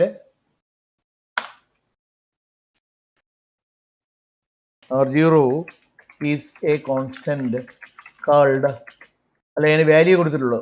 constant is equal to 1.1 fermi. ഇത് ചോദിക്കും, ഇതൊക്കെ ചോദിക്കും. r0 constant value is 1.1 Fermi. അത്രേ ഉള്ളൂ. ഇത് വെച്ചിട്ട് അടുത്ത് ഡെൻസിറ്റി, മാസ് ബൈ വോളിയം എടുത്ത് ഡെൻസിറ്റിയും കിട്ടും. അപ്പോൾ density is equal to mass divided by volume.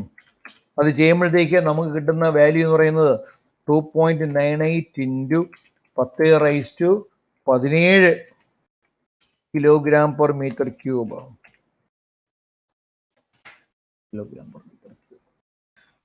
ഇത് ഭയങ്കര വാല്യൂ ആണ്. 2.98 into 10⁻17 എന്ന് പറയുമ്പോഴത്തേക്ക് 298 ഇൻറ്റു 15 0 1 2 3 4 5 6 7 8 9 10 11 12 13 14 15 ഇത്രയും ഡെൻസിറ്റി ഉള്ള ഒരു മാറ്ററിനെ പ്രകൃതിയിൽ കാണാൻ പറ്റൂല. അപ്പോൾ പ്രകൃതിയിൽ കിട്ടാവുന്ന ഏറ്റവും ഡെൻസിറ്റി കൂടിയ മാറ്റർ എന്നാ ചോദിക്കുകയാണെങ്കിൽ ദാറ്റ് ഇസ് ന്യൂക്ലിയസ്. എന്തുകൊണ്ടാണ് ഡെൻസിറ്റി കൂടിയത്? ന്യൂക്ലിയസ് അത്രയും ചെറുതായത് കൊണ്ടാണ്. ആൽഫ പാർട്ടിക്കിൾ സ്കാറ്ററിംഗ് എക്സ്പെരിമെന്റ് പറഞ്ഞത് അത് തന്നെയാണ്. Nucleus is very compact. 99% of atom is empty. അപ്പൊ ന്യൂക്ലിയസ് എന്തിന് കോമ്പാക്ട് ആവണം, എത്ര കോമ്പാക്ട് ആവണം എന്നുള്ള എക്സ്പെരിമെന്റൽ വാല്യൂ ശരിയാണെന്നാണ് ഈ വാല്യൂ കാണിക്കുന്നത്. Thus it confirms that alpha particle scattering experiment conducted by Eager and Marsden, അവരാണ് ചെയ്തത്, റുദർഫോർഡ് അല്ല, is exactly the same value, same ആയിരുന്നത്. അത് കറക്റ്റ് ആണ്. ആ എക്സ്പെരിമെന്റിന് എറർ ഒന്നും ഇല്ല എന്നവരെ കണ്ടുപിടിച്ചു. അങ്ങനെ ഞാനൊരു 4 ഇമ്പോർട്ടൻസ് കൊടുത്തിട്ടുണ്ട്. അതൊക്കെ എൻട്രൻസിന് മതി, ഒന്ന് വായിച്ചു നോക്കുക. അതുപോലെ ന്യൂക്ലിയർ ക്വാണ്ടം സ്റ്റേറ്റ് ഒക്കെ ഒന്ന് വായിച്ചു നോക്കുക. അന്ന് നമുക്ക് ഫിസിക്സിൽ അത്ര അത്യാവശ്യമുള്ള കാര്യങ്ങൾ അല്ല, നമുക്ക് തിയറി പരീക്ഷയ്ക്ക് അത്യാവശ്യമുള്ള കാര്യങ്ങളല്ല. ഇത്രയും ക്ലിയർ ആയല്ലോ. ഇനി റേഡിയോ ആക്ടിവിറ്റി. അപ്പം അതിന് മുമ്പായിട്ട് ഞാൻ നിങ്ങളൊന്ന് കണ്ടോട്ടെ. ഇത്രയും ക്ലിയർ ആയോ പിള്ളേരെ? R = R0 into A raised 1/3 എന്നുള്ളതിൻ്റെ സൈഡിൽ മാർക്ക് ചെയ്യണേ. അത് വളരെ പ്രധാനമാണ്. സൗരഭേ ഓക്കെ. ഇതൊക്കെ ചിലപ്പോൾ സ്കൂളിൽ എടുക്കണമെന്നില്ല. ശിവാനിക്ക് നെറ്റ് ഇഷ്യൂ കാരണം ക്ലാസ്സിൽ കയറാൻ പറ്റുന്നില്ലെന്ന്. ഓക്കെ കുഴപ്പമില്ല. വൈകിട്ട് നമുക്ക് റീ ടെലികാസ്റ്റ് അത് കണ്ടോളാൻ പറഞ്ഞാൽ മതി. ഞാൻ ശിവാനിയെ നോക്കിക്കൊണ്ടിരിക്കുന്നത്, അത് വന്നില്ലല്ലോ എന്ന് വിചാരിക്കുകയായിരുന്നു. കുഴപ്പമില്ല. പക്ഷേ അത് അവർ ഇമ്പ്രൂവ്മെന്റ് എഴുതാൻ പോയി. ഇമ്പ്രൂവ്മെന്റ് എങ്ങനെ എഴുതിയെന്ന് പറഞ്ഞെന്നല്ല അറിയാമോ? ഇമ്പ്രൂവ്മെന്റ് എങ്ങനെ എഴുതിയെന്നല്ല അറിയാമോ?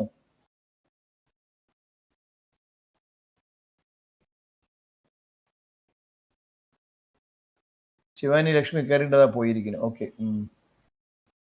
ഇമ്പ്രൂവ്മെന്റ് എങ്ങനെ എഴുതുന്നത് ഈസിയാണ്. ഓക്കെ. നമ്മൾ +1 മെക്കാനിക്സ് ഫുള്ള് പഠിപ്പിച്ചുകൊണ്ട് അവർക്ക് പഠിക്കാൻ കുറച്ചൊരു എളുപ്പമായിരിക്കും. ഞാൻ അത്രയും നന്നായിട്ട് നിങ്ങൾക്ക് പറഞ്ഞതാണ്. ശരി. ഓക്കെ. നന്ദനേഷ് കുമാർ വെക്കോ. ഓക്കെ, പരീക്ഷയിൽ സ്കൂളിൽ എഴുതിയിട്ട് വാ. പോയി നന്നായിട്ട് എഴുതുക. ബാക്കി റീ ടെലികാസ്റ്റ് കണ്ടോ.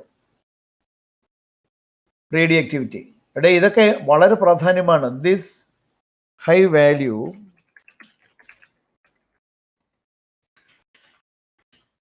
demands the compactness of a nucleus, which is the most chief importance of alpha particle scattering experiment.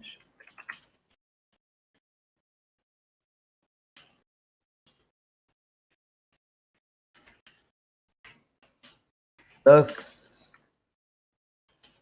it is verified.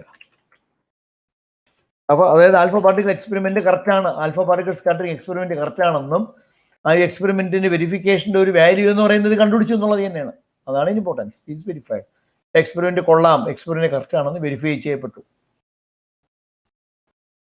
Okay.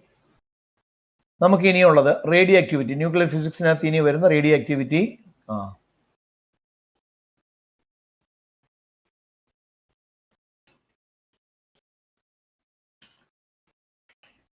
നിസ്സാര സാധനം. റേഡിയോ ആക്ടിവിറ്റി ഇന്നിപ്പോൾ വെള്ളി, ചൊവ്വാഴ്ച ഉണ്ട്. ഇതെല്ലാം തീർന്ന് ഹാഫ് ലൈഫ് പീരീഡ് അതെല്ലാം കഴിയും. അടുത്ത വെള്ളിയാഴ്ച തൊട്ട് പരീക്ഷ. അതിൽ കുറച്ചേ ഉള്ളൂ കേട്ടോ. ഞാൻ ഒരുപാട് വളരെ ഡീറ്റെയിൽ ആയിട്ട് എഴുതിയിരിക്കണം. ഇത്രയൊന്നും വേണ്ട നമുക്ക്. കാരണം എൻ്റെ ഒരു സബ്ജക്റ്റ് ഓഫ് ഇൻട്രസ്റ്റ് കൊണ്ട് ഞാൻ എഴുതിയതാണ്. ചൊവ്വാഴ്ച കൊണ്ട് ഇതങ്ങ് തീരും മിക്കവാറും. ഫിഷൻ ഫ്യൂഷൻ അല്ലെങ്കിൽ ഒരു ക്ലാസ് കൂടെ. ദെൻ പിന്നെ നമുക്കുള്ളത് കമ്മ്യൂണിക്കേഷൻ, മറ്റേതിനകത്ത് എടുക്കാണ്ട് സെമി കണ്ടക്ടർ ഒരു 3 ക്ലാസ്. അപ്പോഴേ പോർഷൻ തീരും. റേഡിയോ ആക്ടിവിറ്റി ഒന്നുമില്ല.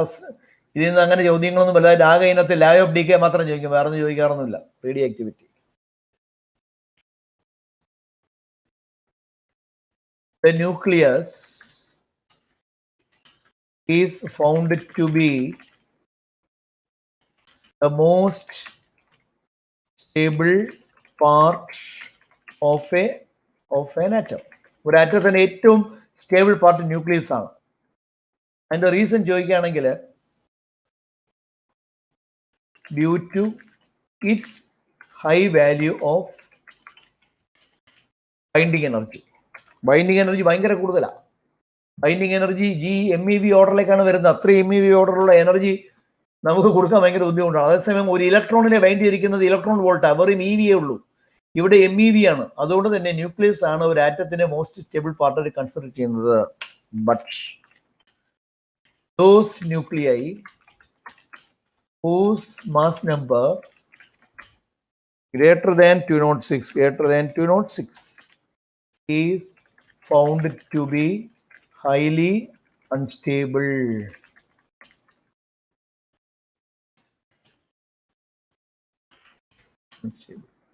ഇരുന്നൂറ്റിയാറിന് മുകളിൽ നമ്മൾ ഇത് അൺസ്റ്റേബിൾ ആവും. because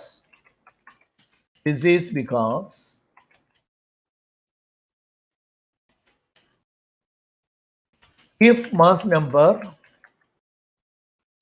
is greater than 206, nuclear force alone cannot bind all the particles.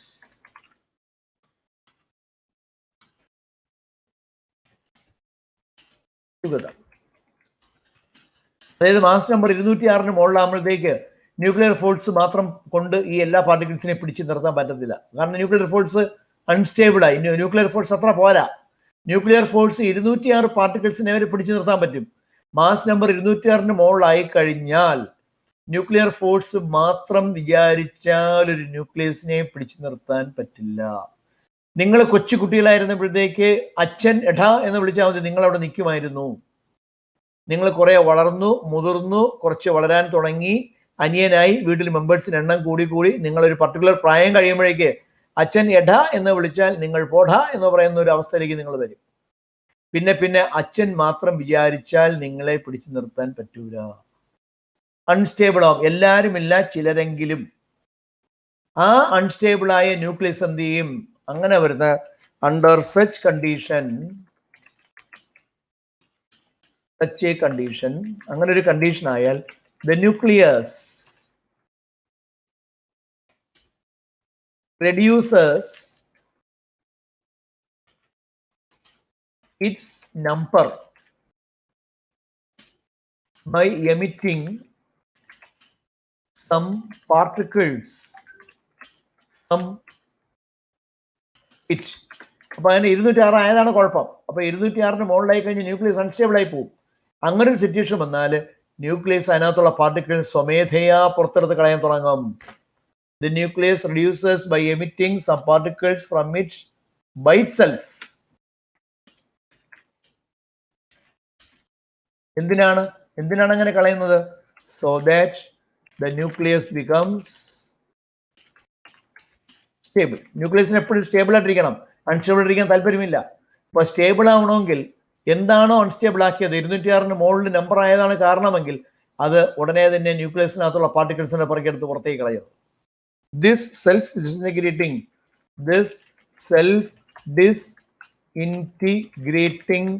activity is called radioactivity. During radioactivity, a complex type of radiations is formed. Complex type എന്ന് പറഞ്ഞാൽ more than one character. റേഡിയേഷൻസിനകത്ത് എല്ലാത്തിനും ഒരേ സ്വഭാവമല്ല, പല സ്വഭാവങ്ങളുള്ള radiations ആണ് അതിനകത്തുനിന്ന് പുറത്തു പോകണമെന്ന് പിന്നെ കണ്ടുപിടിച്ചു. റേഡിയേറ്റീവ് റേഡിയേഷൻസ് എന്ന് പറയും. The sample is said to be radioactive and the radiations are called radioactive radiations എന്ന് പറയും. ഇത് പ്രകൃതിയായി നടക്കുന്ന ഒരു പ്രോസസ്സാണ്. സെൽഫ് ഡിസിന്റഗ്രേറ്റിംഗ് ആക്ടിവിറ്റിയാണ്. Cannot be controlled externally. Temperature കൂട്ടിയോ ടെമ്പറേച്ചർ കുറച്ചെന്ന് കരുതിയോ ആസിഡ് കോരി ഒഴിച്ചെന്ന് കരുതിയോ ഒന്നും ഈ സ്വഭാവം മാറൂല. അടി തന്നെന്ന് കരുതിയോ അടുത്തുള്ളവരൊന്ന് ഉപദേശിച്ചെന്ന് കരുതിയോ ആര് വിചാരിച്ചാലും മാറൂല. സ്വമേധയാ വിചാരിക്കണം എനിക്ക് നന്നാവണമെന്ന്. എന്നങ്ങനെ തോന്നുന്നോ അന്ന് റേഡിയോആക്ടിവിറ്റി നിൽക്കും. അതാവണമെങ്കിൽ മാസ് നമ്പർ ലെസ് ദാൻ അല്ലെങ്കിൽ ഈക്വൽ ടു 206 ആയി വരുന്ന ഒരു അവസ്ഥ വരണം. അപ്പോഴത്തേക്ക് ലെഡായി. ലെഡാണ് ഏറ്റവും ഭാരം കൂടിയതും സ്റ്റെബിലിറ്റി കൂടിയതുമായ എലിമെന്റ്. ലെഡിന് മുകളിലായി കഴിഞ്ഞാൽ അത് ഓട്ടോമാറ്റിക്കലി റേഡിയേറ്റീവ്. അപ്പോൾ റേഡിയേറ്റീവ് സാമ്പിൾസിൽ നല്ലൊരു ശതമാനം അവസാനം എന്ത് ചെയ്യുന്നത് ലെഡിലേക്ക് മാറുന്നത്. അല്ലെങ്കിൽ തോറിയം കേട്ടിട്ടുണ്ടോ? തോറിയം അല്ല തോറിയം. തോറിയം, ലെഡ്, ഇങ്ങനെ ചില സാധനങ്ങളിലേക്ക് അവൻ ചേഞ്ച് ചെയ്യും. Thorium series, actinium series, lead series, ഇങ്ങനെ കുറേ ഉണ്ട്. എൻ്റെ പിള്ളേരെ അതിസുന്ദരമായ ഒരു പേപ്പറാണിത്. ഇതൊക്കെ നിങ്ങൾ MSc പോകണം. അപ്പോൾ ഇത് പഠിക്കുമ്പോഴേക്കും നിങ്ങൾ ഫിസിക്സിനെ പ്രേമിക്കാൻ തുടങ്ങും. അപ്പോഴാണ് നിങ്ങൾ ഫിസിക്സിന്റെ അത് എത്ര വലിയ സബ്ജക്റ്റ് ആണെന്ന് നമ്മൾ മനസ്സിലാക്കുന്നത്. അതിഭയങ്കരമായ സയൻസ് ആണ് ഇതൊക്കെ. ഇത്രയും ക്ലിയർ ആയല്ലോ. The nucleus is found to be the most stable part of an atom due to its high value of binding energy. But those nuclei whose mass number is greater than 206 is found to be highly unstable. അതിന് കാരണം എന്താണ്? Mass number 206 മുകളിലാകുമ്പോഴത്തേക്ക് nuclear force മാത്രം വിചാരിച്ചാൽ പാർട്ടിക്കിൾസിന്റെ bind ചെയ്ത് നിർത്താൻ പറ്റൂല. അങ്ങനെ ഒരു സിറ്റുവേഷൻ വന്നു കഴിഞ്ഞാൽ ന്യൂക്ലിയസ് സ്റ്റേബിൾ ആകാൻ വേണ്ടിയിട്ട് അതിനകത്തുള്ള പാർട്ടിക്കിൾസിന്റെ പുറകെ ദൂരേക്ക് എറിയും.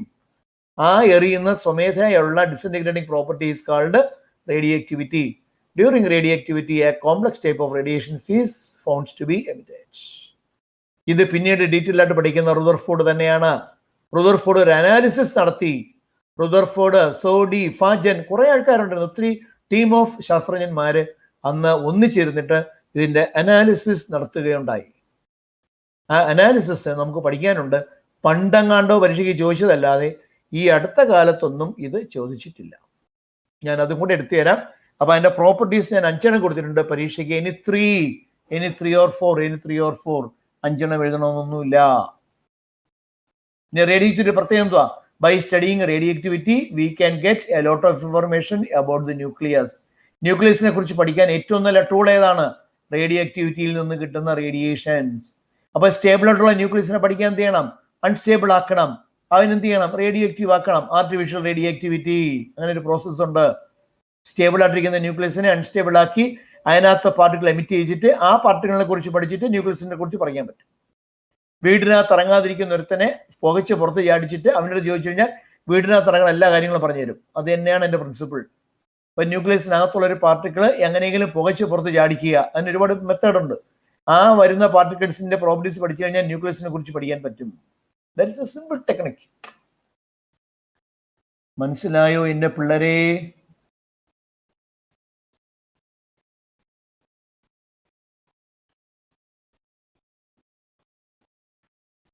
ഓക്കെ.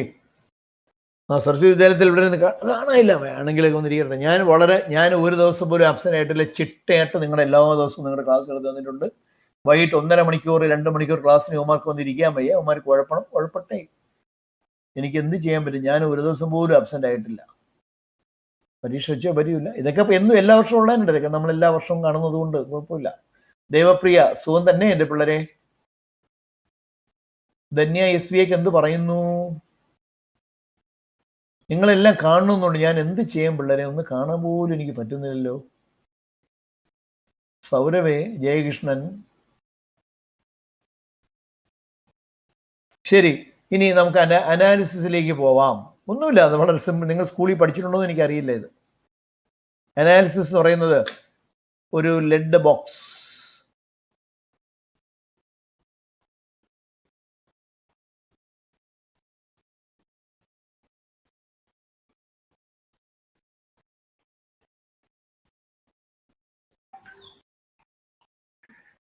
ഇതിനകത്ത് ഒരൽപ്പം റേഡിയോ ആക്റ്റീവ് സാമ്പിൾ,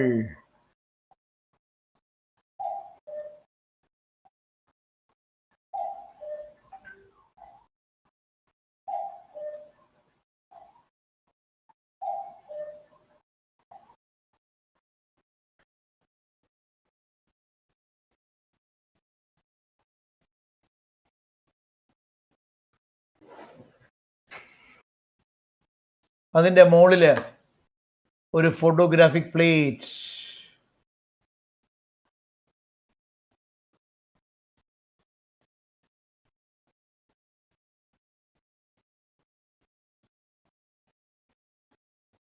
തുറക്കാൻ പറ്റും. ഇത് തുറന്ന് ഫോട്ടോഗ്രാഫിക് പ്ലേറ്റ് വെച്ചിട്ട് തിരിച്ചടയ്ക്കാം. അതാണ് കൊടുത്തിരിക്കുന്നത്. അതിൻ്റെ സൈഡിൽ 2 മെറ്റൽ പ്ലേറ്റ്, ഒരേ ദൂരത്തിൽ ഒരേ അകലത്തിൽ 2 metal plate.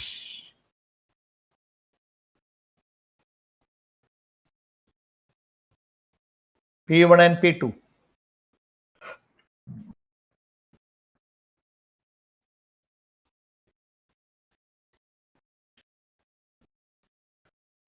The whole arrangement is enclosed in a vacuum chamber.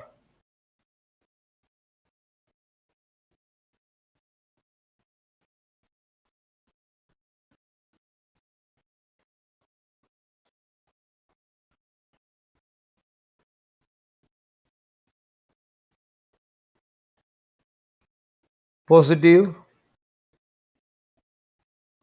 Negative. അത്രയേ ഉള്ളൂ.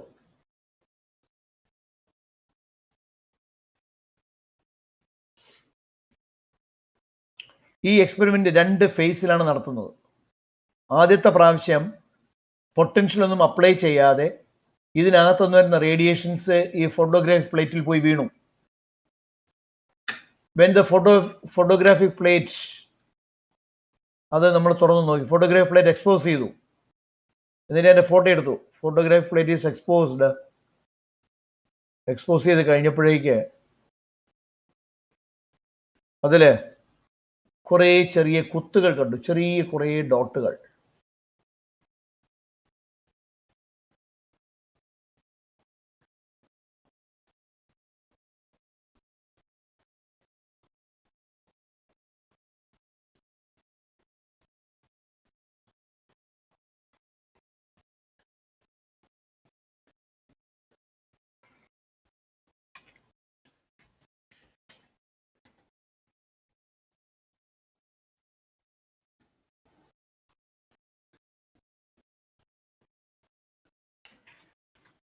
Without electric field. ഇലക്ട്രിക് ഫീൽഡൊന്നും ഇല്ല. ഇലക്ട്രിക് ഫീൽഡൊന്നും ഇല്ലാതെ തന്നെ ഒരു ഫോട്ടോഗ്രാഫി പ്ലേറ്റ് വെച്ചു. എന്നിട്ട് ഇതിൽ നിന്നുള്ള റേഡിയേഷൻസ് പോയി വിടാൻ പറഞ്ഞു. എന്നിട്ട് അത് എക്സ്പോസ് ചെയ്തപ്പോഴത്തേക്ക് കുറേ കുത്തുകൾ കിട്ടിയാണ് അവിടെ. രണ്ടാമത് വീണ്ടും വേറൊരു ഫോട്ടോഗ്രാഫി പ്ലേറ്റ് പ്ലേസ് ചെയ്തു.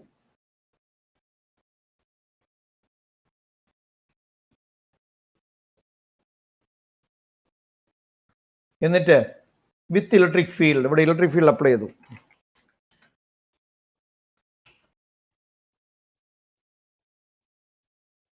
ഇലക്ട്രിക് ഫീൽഡ് അപ്ലൈ ചെയ്യുമ്പോഴത്തേക്കും നമ്മൾ ഓർക്കുക, ഈ സൈഡ് നെഗറ്റീവ് ആണ്, ഈ സൈഡ് പോസിറ്റീവ് ആണ്. Left side positive, right side negative.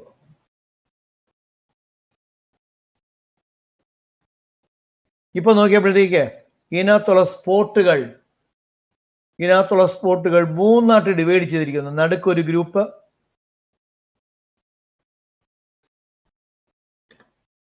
അടുത്തൊരു ഗ്രൂപ്പ് എന്ന് പറയുന്നത് പോസിറ്റീവ് പ്ലേറ്റിന്റെ അടുത്തേക്ക് പോയി. പോസിറ്റീവ് പ്ലേറ്റിന്റെ അടുത്തേക്ക് പോയത് വളരെ ഡീവിയേറ്റ് ചെയ്തു.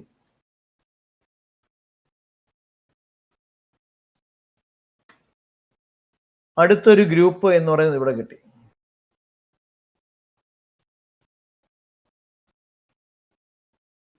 അതായത് 3 ഗ്രൂപ്പായിട്ട് മാറി.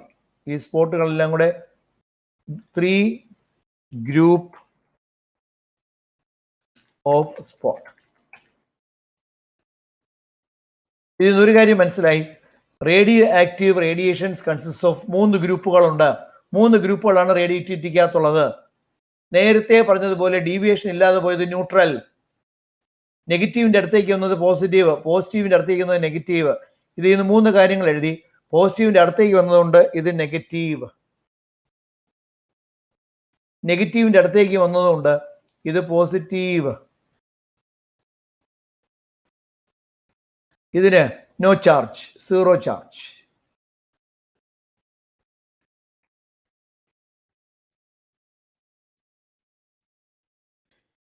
ഇതാണ് experiment. The experimental arrangement consist of, അപ്പോൾ അത് വരയ്ക്കുമ്പോഴത്തേക്ക് ആ എക്സ്പെരിമെന്റൽ അറേഞ്ച്മെന്റ് നിങ്ങൾ വരയ്ക്കുമ്പോഴത്തേക്ക് ഇതിൽ നിന്ന് കുറേ ഗ്രാഫുകൾ, കുറേ എണ്ണം ഇങ്ങനെ പണത് സ്ട്രെയിറ്റ് ആയിട്ട് വരയ്ക്കാൻ വേണമെങ്കിൽ കുറേ ഇങ്ങനെ വരയ്ക്കണം, കുറേ ഇങ്ങനെ വരയ്ക്കണം.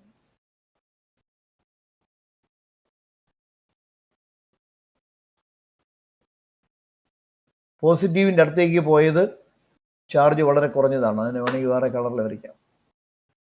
പോസിറ്റീവിൻ്റെ അടുത്തേക്ക് പോയത് നെഗറ്റീവ് ചാർജാണ് പോയത്. അത് ഇലക്ട്രോൺ ആണ്, അതിന് മാസമൊന്നുമില്ല, അതുകൊണ്ടത് ഒരുപാട് മാത്രം ഡിവീറ്റ് ചെയ്തു.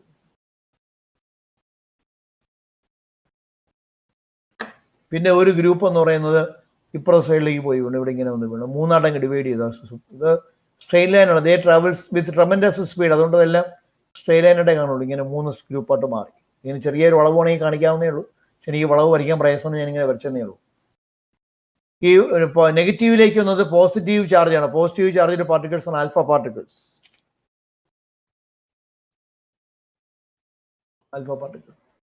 നെഗറ്റീവിലേക്ക് പോസിറ്റീവിലേക്ക് പോയത് നെഗറ്റീവ് ചാർജ് പാർട്ടിക്കിൾസ് ആണ്, അതാണ് ബീറ്റ പാർട്ടിക്കിൾസ്. ഒരു ചേഞ്ചും ഇല്ലാതെ നേരെ കടന്നു പോയത് gamma particles. They are called gamma. അങ്ങനെ ഗ്രൂപ്പിനെ മൂന്നായിട്ട് ക്ലാസിഫൈ ചെയ്തു.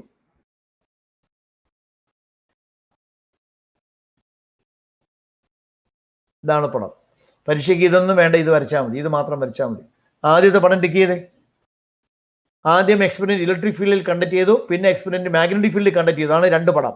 അത് ഇലക്ട്രിക് ഫീൽഡ് വരച്ചാൽ മതി. അപ്പോൾ ഓടിച്ച് പറയാം. The experimental arrangement consist of a lead box inside of which a radiative sample is placed.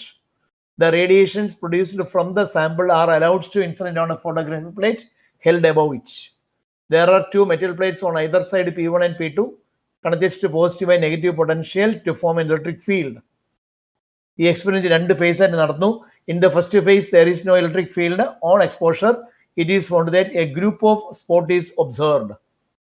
രണ്ടാമത് ഇലക്ട്രിക് ഫീൽഡ് കൊടുത്തപ്പോഴത്തേക്ക് ആ ഗ്രൂപ്പ് 3 ഗ്രൂപ്പായിട്ട് മാറി. ഒന്ന് ന്യൂട്രൽ, വ്യത്യാസമൊന്നുമില്ല, പഴയ സ്ഥലത്ത് തന്നെ കണ്ടു. ഒന്ന് പോസിറ്റീവിന് സൈഡിലേക്ക് പോയി, അത് നെഗറ്റീവ് ചാർജ് ഉള്ളത്, മോർ ഡീവിയേഷൻ, ലെസ് മാസ്, അതിനെയാണ് നമ്മൾ ബീറ്റ പാർട്ടിക്കിൾ ഇലക്ട്രോൺ എന്ന് പറയുന്നത്. നെഗറ്റീവ് സൈഡിലേക്ക് പോയത് പോസിറ്റീവ് ചാർജ് ഉള്ളതാണ്, ചെറിയ ഡീവിയേഷനേ ഉള്ളൂ, അതിന് ഡീവിയേഷൻ കുറവാണ്, അതിന് ഭാരം കൂടുതലാണ്, അതിനെയാണ് ആൽഫ പാർട്ടിക്കിൾ എന്ന് പറയുന്നത്. They are reflected by electric and magnetic field. They travels with tremendous velocity. ഇങ്ങനെ കുറെ പ്രോപ്പർട്ടീസ് ഞാൻ 10 കൊടുത്തിട്ടുണ്ട്. നിങ്ങളെ പരീക്ഷയ്ക്ക് ഏതെങ്കിലും 5 എഴുതിയാൽ മതി, ഇനി 5 അവിടെ എഴുതിയാൽ മതി. They are deflected by electric and magnetic field. They produce fluorescence and phosphorescence. They affect photographic plates. They travel in straight lines. Velocity of alpha particle is not a constant, but it varies between. They have penetrating power, ionizing power. ഇങ്ങനെ കുറെ കാര്യങ്ങൾ എഴുതിയിട്ടുണ്ട്. ഏതെങ്കിലും 5 കൊടുക്കുക. അത് ഓരോന്നിനും കൊടുക്കണം. Alpha particle കൊടുക്കണം, ബീറ്റ പാർട്ടിക്കിൾ കൊടുക്കണം, gamma particle radiations. Gamma particle എന്ന് പറയത്തില്ല, they are called gamma radiations. ഇങ്ങനെ അതിനെ വീണ്ടും 3 ക്ലാസിഫൈ ചെയ്തിട്ടുണ്ടാവും. എല്ലാത്തിലും ഞാൻ ഇഷ്ടംമാതിരി പ്രോപ്പർട്ടി ഇട്ടിട്ടുണ്ട്. നിങ്ങൾ ഏതെങ്കിലും 5 ധാരാളം. അപ്പൊ തന്നെ 15 പ്രോപ്പർട്ടി ആയില്ലേ? 5 വെച്ച് 3 എഴുതുമ്പോൾ തന്നെ 15 പ്രോപ്പർട്ടി ആയില്ലേ? ഇതാണ് സാധനം. ഒന്നുമില്ല, നിസ്സാരമായ ഒരു സാധനം. ക്ലിയർ ആയോ പിള്ളേരെ? അപ്പം അതിലെ 2 പടത്തിൽ ആദ്യത്തെ പടം മതി കേട്ടോ. ആദ്യത്തെ പടം വരച്ചാൽ മതി. ചെറിയ ഇൻട്രൊഡക്ഷൻ കൊടുക്കുക. പിന്നെ അത് കഴിഞ്ഞിട്ട് അതിനെ 3 മാറ്റണം. അതിന് properties of alpha particle 5, beta particle പ്രത്യേകം, ഗാമ പാർട്ടിക്കിൾ പ്രത്യേകം. ഇതെല്ലാം കൂടെ എഴുതുമ്പോൾ ഒരു വലിയ എസ്സേ പോലെ തോന്നും. 3 മാർക്ക് ആയിരിക്കും മിക്കവാറും, അല്ലെങ്കിൽ 3 മാർക്ക് അല്ലെങ്കിൽ 4 മാർക്ക്. ഓക്കെ, ശരി. അടുത്ത പേജ് എടുത്തേ.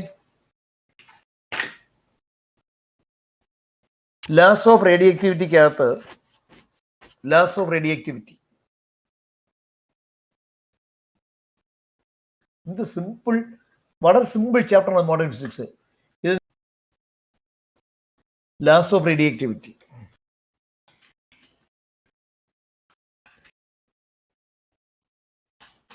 അതില് നിങ്ങൾക്ക് 2ാമത്തെ ലാ മാത്രമേ പഠിക്കാനുള്ളൂ. ശരിക്കും there are 3 laws of radioactivity.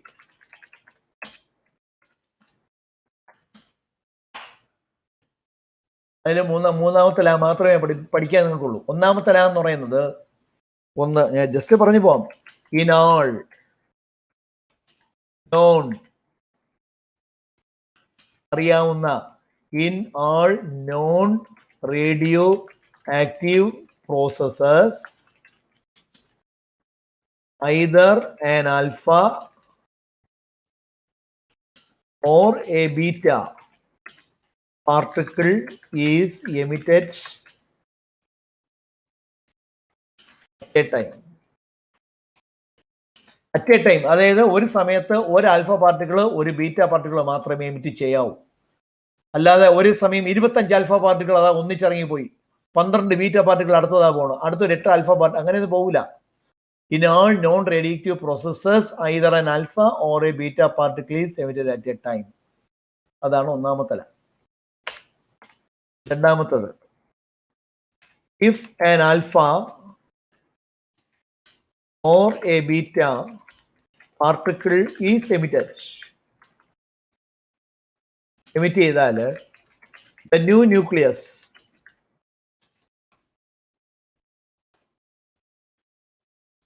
formed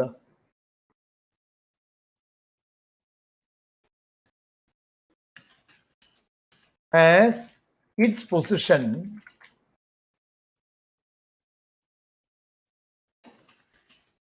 gets changed in the periodic table. അതായത് ഒരു ന്യൂക്ലിയസിൽ ഒരു ആൽഫ പാർട്ടിക്കിളോ ബീറ്റ പാർട്ടിക്കിളോ പോയാൽ പീരിയോഡിക് ടേബിളിൽ എൻ്റെ പൊസിഷൻ മാറിക്കളയും. കാരണം അതിൻ്റെ മാസ് നമ്പറും അല്ല നമ്പറൊക്കെ മാറുന്നത് കാരണം, അറ്റോമിക് നമ്പറും മാസ് നമ്പറൊക്കെ മാറുന്ന കാരണം അതിൻ്റെ സ്ഥാനം മാറിക്കളയും. ഒന്നുകിൽ മുമ്പോട്ടോ അല്ലെങ്കിൽ ബാക്കിലോട്ടോ മാറും. ഒന്നുകിൽ മുമ്പോട്ട് പോകാം അല്ലെങ്കിൽ ബാക്കിലോട്ട് പോകാം. അതായത് അതിൻ്റെ പൊസിഷൻ മാറുക means there is a displacement. So this lies called displacement ഇല്ല. ഞാൻ അവിടെ എഴുതിയിട്ടുണ്ട്, നോക്കിയാൽ കാണാൻ പറ്റും. ഇപ്പോൾ ഒരു ആൽഫ പാർട്ടിക്കിളോ ഒരു ബീറ്റ പാർട്ടിക്കിളോ എമിറ്റ് ചെയ്താൽ ഒരു ന്യൂ ന്യൂക്ലിയസ് ഫോം ചെയ്യും. പഴയ ന്യൂക്ലിയസ് മാറി പുതിയതാവും. അപ്പോഴേക്ക് അതിന്റെ സ്ഥാനം പീരിയോഡിക് ടേബിളിൽ മാറിയിരിക്കും. ഒന്നുകിൽ മുമ്പോട്ടോ അല്ലെങ്കിൽ പുറകിലോട്ടോ. മുമ്പോട്ടോ പുറകിലോട്ടോ സ്ഥാനം മാറുന്നതിന് change in position is called displacement. So there is always a displacement and hence this lies called displacement ഇല്ല. അത് നിങ്ങൾക്ക് വേണ്ട പഠിക്കാൻ. ഞാൻ അവിടെ എഴുതിയിട്ടുണ്ടെന്ന് വായിച്ചാൽ മതി. മൂന്നാമത്തില പഠിക്കണം. 3 ലോ ഓഫ് ഡികേ.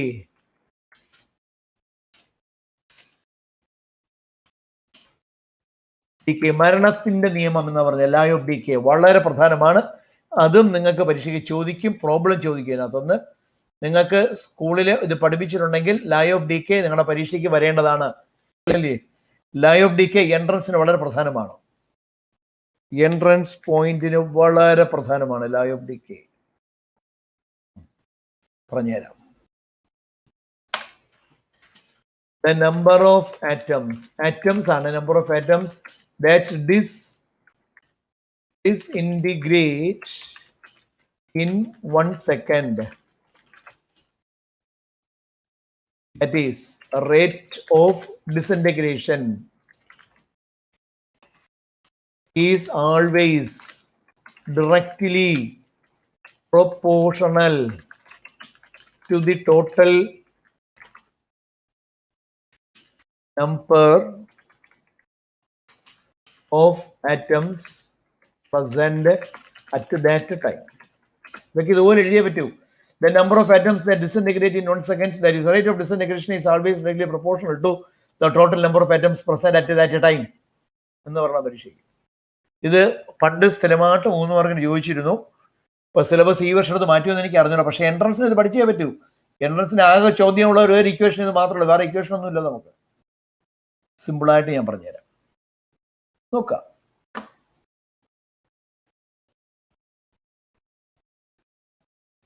ഇത് റേഡിയോ ആക്റ്റീവ് സാമ്പിൾ.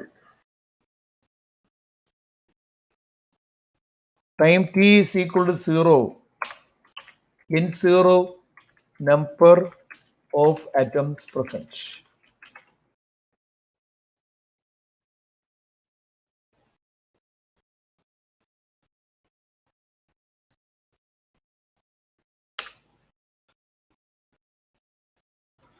ഒരു റേഡിയോക്റ്റീവ് സാമ്പിളാണ് നിങ്ങളെ തന്നിരിക്കുന്നത്. ആ റേഡിയോക്റ്റീവ് സാമ്പിള് തുടക്കത്തിൽ ടൈം 0 പറഞ്ഞ തുടക്കത്തിൽ ഇനിഷ്യലി അതിൽ N0 നമ്പർ ഓഫ് ആറ്റംസ് ഉണ്ടായിരുന്നു. ഇത് റേഡിയോക്റ്റീവ് സാമ്പിളാണ്. അതുകൊണ്ട് ഇതിൽ നിന്ന് റേഡിയേഷൻസ് പുറത്തോട്ട് പോകും. പടമൊന്നും വരയ്ക്കേണ്ട നിങ്ങൾ പരീക്ഷയ്ക്ക്. റേഡിയേഷൻസ് പുറത്തോട്ട് പോകും. ആൽഫ ബീറ്റ ഗാമ ഇങ്ങനെ പോയിക്കൊണ്ടിരിക്കുകയാണ്. Alpha beta gamma, alpha beta gamma, alpha beta gamma. കുറേ സമയം കഴിഞ്ഞപ്പോഴത്തേക്ക് സാമ്പിൾ ചെറുതായി. കാരണം റേഡിയേഷൻ കഴിഞ്ഞു പോയി, സാമ്പിൾ ചെറുതായി. ഈ സാമ്പിൾ മാറി ഇങ്ങനെയായി.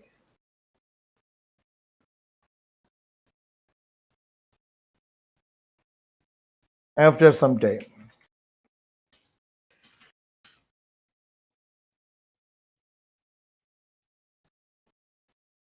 ഇപ്പം ഇതിനകത്ത് n നമ്പർ ഓഫ് ആറ്റംസ് ഉണ്ട്.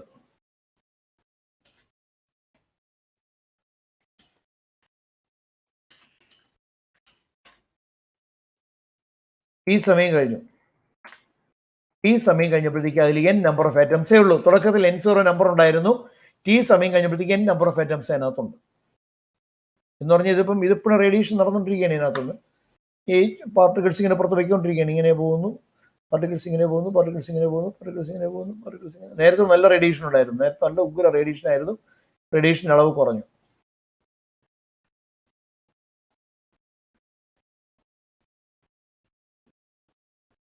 ഇപ്പൊ അളവ് വളരെ കുറഞ്ഞു. കണ്ട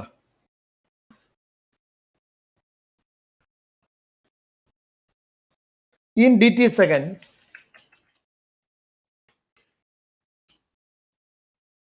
dn number of atoms is found to disintegrate.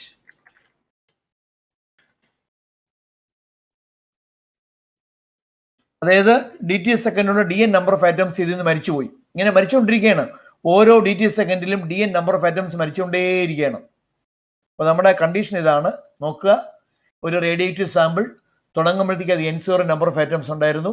കുറേ സമയം കഴിഞ്ഞപ്പോഴത്തേക്ക് n നമ്പർ ഓഫ് ആറ്റംസ് ആയിട്ട് ഈ സമയം കഴിഞ്ഞപ്പോഴത്തേക്ക് ഞാൻ വീണ്ടും ചെക്ക് ചെയ്തപ്പോഴത്തേക്ക് ഒരു കാര്യം മനസ്സിലായി, dt സെക്കൻഡിൽ dn number of atoms disintegrate ചെയ്തു. by the law rate of disintegration എന്ന് പറയുമ്പോഴത്തേക്ക് dn divided by dt, dn by dt rate of disintegration, dn by dt is proportional to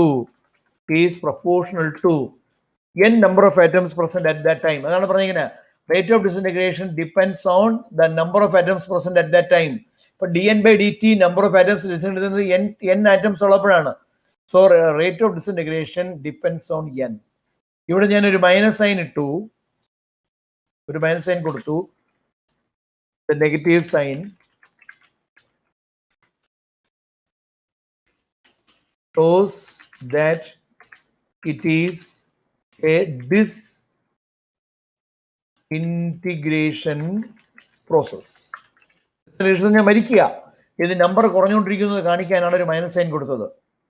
അതുകൊണ്ട് തന്നെ dn divided by dt is proportional to minus n, അല്ലെങ്കിൽ dn by dt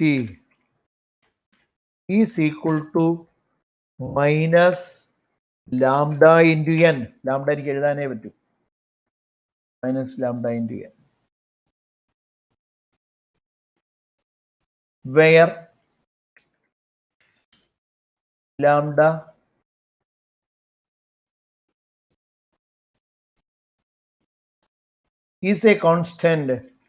lambda is a constant, called decay constant.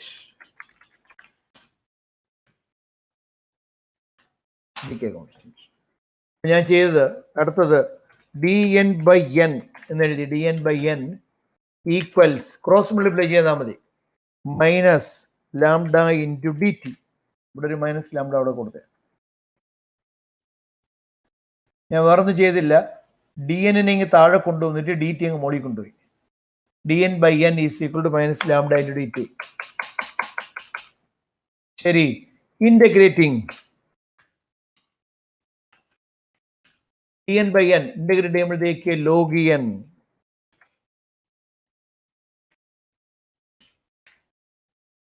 is equal to minus lambda into t plus c, where c is a constant of integration. ഇതൊക്കെ നിങ്ങൾക്ക് ഞാനിപ്പോൾ പറയാതെ തന്നെ മനസ്സിലാവും, കാരണം നിങ്ങൾ മാത്തമാറ്റിക്സിൽ അതൊക്കെ പഠിച്ചു കഴിഞ്ഞതാ. where c is the constant of integration, where c is the constant of integration. Therefore log n is equal to minus lambda into t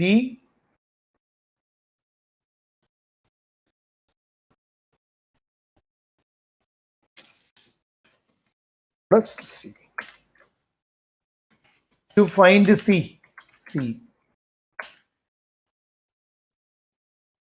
put t equals 0 എന്ന് പറയുമ്പോൾ ഇനിഷ്യലി നോക്കുകയാണെങ്കിൽ ഇനിഷ്യലി n ഈക്വൽസ് n 0 നേരത്തെ എഴുതിയതാ. അങ്ങനെ കൊടുക്കുമ്പോഴത്തേക്ക് log n 0 is equal to 0 plus c. Therefore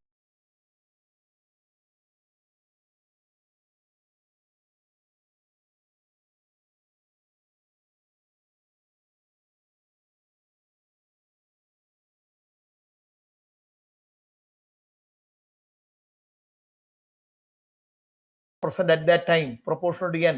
ഒരു minus sign കൊടുത്തു, അത് disintegration എന്ന് കാണിക്കാനായിട്ട്. Therefore, dn by dt is equal to minus lambda into n, where lambda is a constant called decay constant, disintegration constant എന്നൊക്കെ പറയും. ഇനി ഇതിനകത്ത് n ഇങ്ങ് താഴെ കൊണ്ടുവന്ന് dt മുകളിൽ കൊണ്ടുപോയി dn by n equals minus lambda into dt integrate ചെയ്യണം. log n equals minus lambda plus c, where c is the constant of integration. അതുകൊണ്ട് log n is equal minus lambda t plus c. ഇന്ന് c കണ്ടുപിടിക്കണം. c കണ്ടുപിടിക്കാനായിട്ട് ടൈമിന് 0 ആക്കാം, n-ന് പകരം n0 കൊടുത്താൽ മതി. log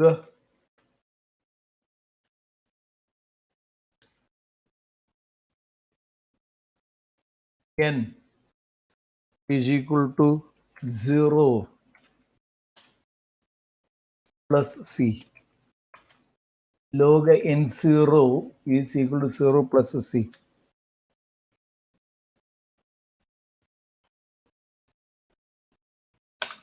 So c is equal to log n0. Thus, the equation becomes, equation നമുക്ക് എങ്ങനെ എഴുതാം?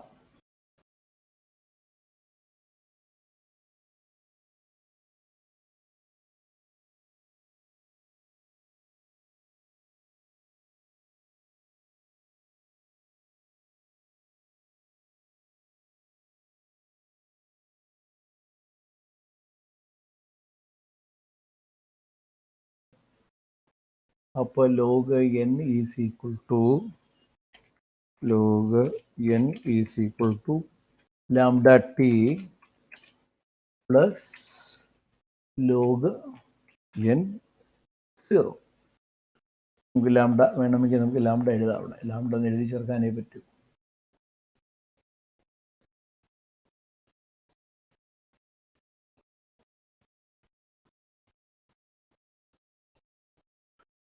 ഇതിൽ log n0 ലെഫ്റ്റ് സൈഡിൽ കൊണ്ടുവരിക.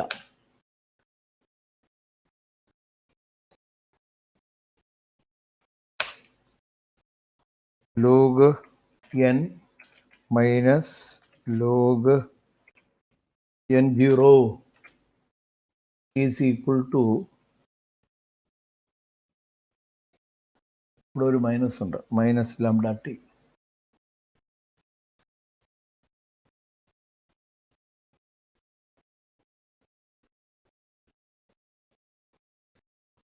is equal to minus lambda t.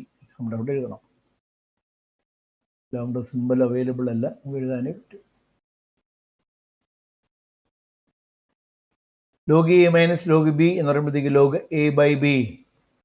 Therefore, log n divided by log n0 is equal to minus lambda t. Minus lambda t. നമ്മുടെ ഇവിടെ എഴുതാം.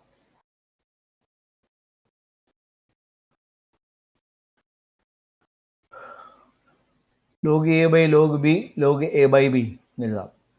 log n minus log n0 എന്ന് പറയുമ്പോഴത്തേക്ക് ഇവിടെ അങ്ങ് മാറ്റണം. log n by n0, log a minus log b is log a by b. അതേപോലെ logarithm of in ബ്രാക്കറ്റിനകത്ത് പറഞ്ഞേ is equal to minus lambda t. ഇനി ഇവിടെ ലോഗരിതം നമുക്ക് മാറ്റണം. അതിന് പറയുന്ന taking എക്സ്പോണൻഷ്യൽസ്.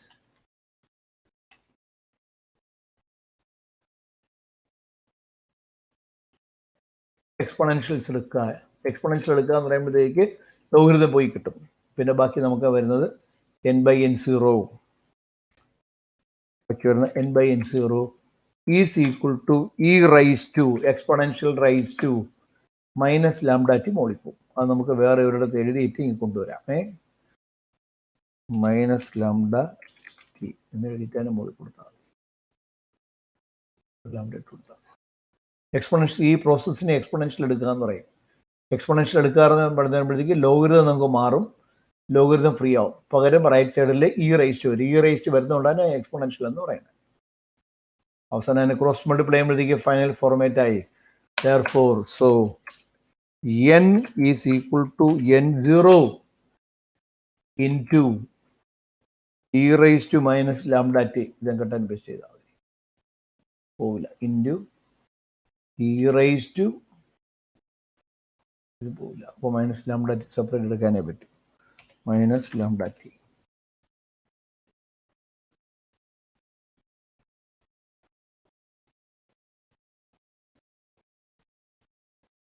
Is the law of decay എന്ന് പറഞ്ഞുകൊണ്ട് നിർത്താനായിട്ട്. ക്ലിയർ ആയല്ലോ? Is the law of decay എന്ന് പറഞ്ഞുകൊണ്ട് നിർത്താനായിട്ട്.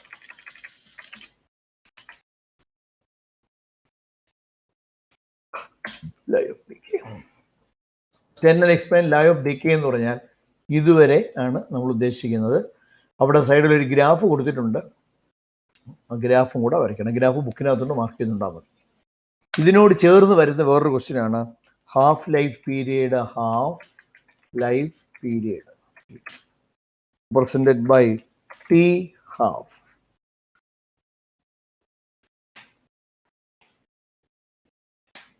t half ഇതിനെ സഫിക്സ് ആയിട്ട് കൊടുക്കണം. ഇത് ഭയങ്കര സൈസായി പോയി, നമുക്കിതിനെ സഫിക്സ് ആയിട്ട് കൊടുക്കാനേ പറ്റും. നോക്കട്ടെ, ചെറുതാവും നോക്കട്ടെ. ആ, ചെറുതാവും. Okay, half life period.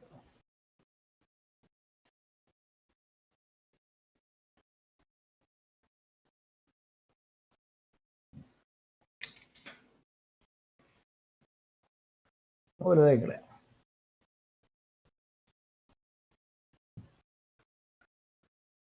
എന്താണ് half life period? Half life period of a radioactive sample is the time interval during which half of the radioactive substance ഡിസിൻറ്റഗ്രേറ്റ്സ്.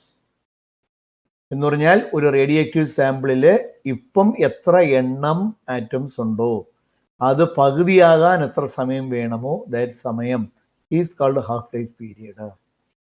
Half life period of a radioactive sample is the time interval during which half of the radioactive substance disintegrates. അല്ലെങ്കിൽ half of the radioactive substance remains. പകുതി ബാക്കിയാകാം അല്ലെങ്കിൽ പകുതി നഷ്ടപ്പെടാം. എന്ന് പറഞ്ഞാൽ n is equal to n0/2 ആയിട്ട് മാറും. തുടക്കത്തിൽ എത്ര ഉണ്ടായിരുന്നു അതിൻ്റെ പകുതിയായിട്ട് മാറും. വെൻ t എന്ന് പറയുന്നത് t half ആയിട്ട് മാറുമ്പോൾ, when t is equal to T half. ടൈമിനെ നമ്മൾ ടി ഹാഫായിട്ട് പറയുകയാണെന്നുണ്ടെങ്കിൽ ടൈമിനെ ടി ഹാഫായിട്ട് ഡിഫൈൻ ചെയ്താൽ പിന്നെ അവിടെ ഇത്രയും എണ്ണമേ അവിടെ കാണാവൂ എന്നാണ് അതിൻ്റെ അർത്ഥം. എന്നാണ് അതുകൊണ്ട് മീൻ ചെയ്യുന്നത്. ഓക്കെ, നമ്മൾ അത് ഇക്വേഷൻ സബ്സ്റ്റിറ്റ്യൂട്ട് ചെയ്യുമ്പോഴത്തേക്ക് അവിടെ ഒരു ചെറിയൊരു പ്രൂഫ് ഉണ്ട്, നമുക്ക് അതും കൂടെ പരീക്ഷയ്ക്ക് ചോദിക്കും. ഇതെല്ലാം കൂടെ ഒരു ക്വസ്റ്റ്യൻ ആണ്, ചിലപ്പോൾ നമുക്ക് ഇതും കൂടി ചോദിച്ചേക്കാം. അപ്പോൾ അവിടെ പറയാനുള്ളത് വി ഹാവ് ദി ഇക്വേഷൻ. ഇവിടെ പറയണം we have the equation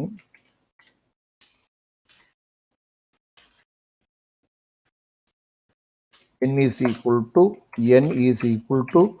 n0 into e raised to minus lambda t.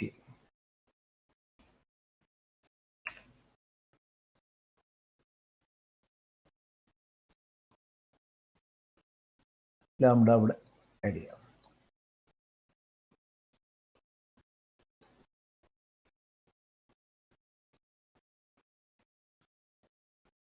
ഇനി നമുക്ക് ചെയ്യേണ്ടത് ഈ ഇക്വേഷനകത്ത് എന്നിന് പകരം n0/2 ഇടാം, ടിക്ക് പകരം ടി ഹാഫ് കൊടുക്കണം. എന്നിന് പകരം നമ്മൾ n0/2 ഇടുന്നു, എന്നിന് പകരം n0/2 ഇടുന്നു. n0/2 is equal to n0 into e raised to minus lambda t minus lambda into t half എന്ന് പറയാവുള്ളൂ. ആ ഹാഫ് പിന്നെ ഇടാം.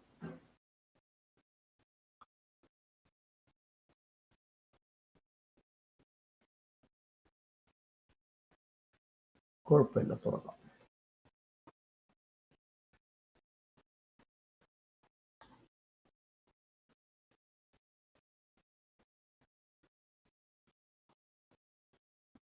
ടി എവിടെ ലാംഡ ഇടണം, ടി ഹാഫ്.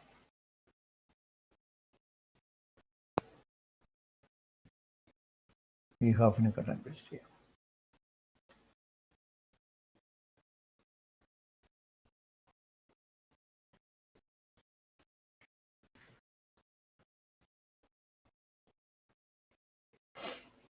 n0 കട്ട് ചെയ്ത് പോവും. പിന്നെ നമുക്ക് ഇതിനകത്തുനിന്ന് ബാക്കി കിട്ടുന്ന ടൈം എന്ന് പറയുന്നത് half is equal to 1/2 is equal to n0 cut ചെയ്ത് പോയി. പിന്നെ വരുന്നത് e raise to minus t half. e raise to minus lambda ഇടാം, t ഹാഫ് ഇടാം. ഈ വേണ്ടല്ലോ.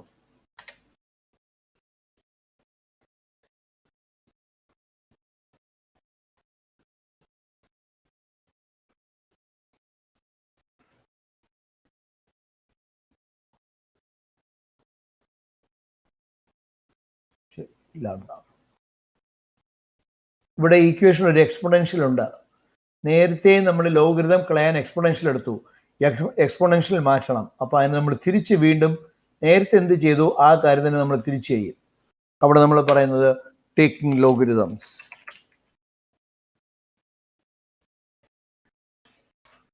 ലോഗരിതംസ് എടുക്കുമ്പോഴത്തേക്ക് ഈ ടൈം ക്യാൻസൽ ആകും. അപ്പോൾ പിന്നെ അവിടെ വരുന്നത് ലോഗ് ഹാഫ് എന്ന് പറയും. ലോഗ് ഹാഫ് എന്ന് പറയാം.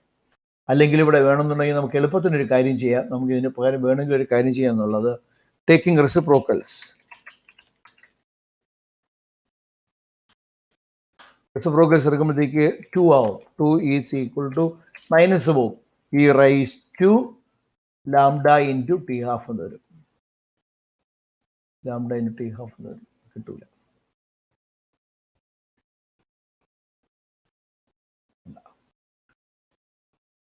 ടി ഹാഫ് എന്ന് വരും.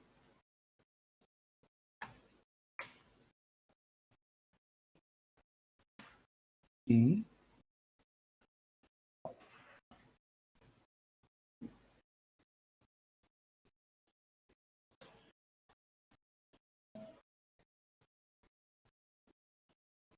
മൈനസ് മാറിയത് പ്ലസ് ആയിട്ട് മാറി. അപ്പോൾ അവിടെ ലാംഡ അവിടെ വരും. മൈനസ് മാറിയത് പ്ലസ് ആയി. Raise to plus half. Minus പോയി. ഇനി ചെയ്യേണ്ടത് ടേക്കിംഗ് ലോഗരിതംസ്. നമ്മൾ നേരത്തെ പറഞ്ഞ പോലെ ടേക്കിംഗ് ലോഗരിതംസ്. ലോഗരിതംസ് എടുക്കുമ്പോഴത്തേക്ക് log 2 to the base E എന്നുള്ള ബേസിനാണ് അത് കിട്ടുന്നത്. ഇവിടെ വേണമെന്നുണ്ടെങ്കിൽ ഈ നമുക്ക് അതല്ലാതെ എഴുതുന്നതായിരിക്കും നല്ലത്. ഈ എഴുതി അവിടെ കൊടുക്കുക. ലോഗരിതം ടു ദ എക്സ്പോണൻഷ്യൽ എടുക്കുമ്പോഴത്തേക്ക് ടു ദ ബേസ് ആണ് വരുന്നത്. Logarithm 2 to the base E is equal to അവിടെ എക്സ്പോണൻഷ്യൽ പോയി കഴിയുമ്പോഴത്തേക്ക് പിന്നെ കിട്ടുന്നത് ലാംഡ ഇൻറ്റു ടി ഹാഫ് എന്ന് കിട്ടും. Lambda into T half. അങ്ങനെ മാത്രമേ ഞങ്ങൾ ചെറുതായി കളയാനാവും.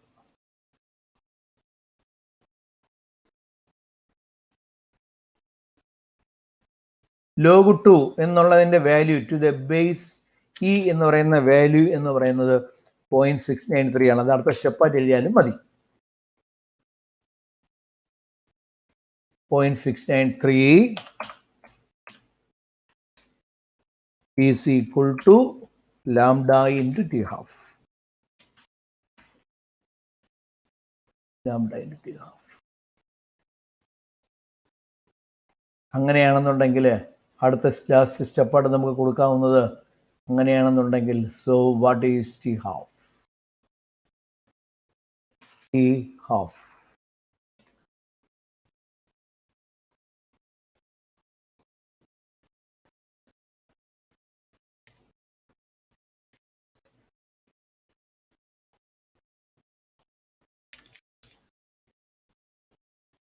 Half is equal to 0.693 divided by lambda. ഒന്ന് വലുതായിക്കോണം. 0.693 divided by lambda is the expression for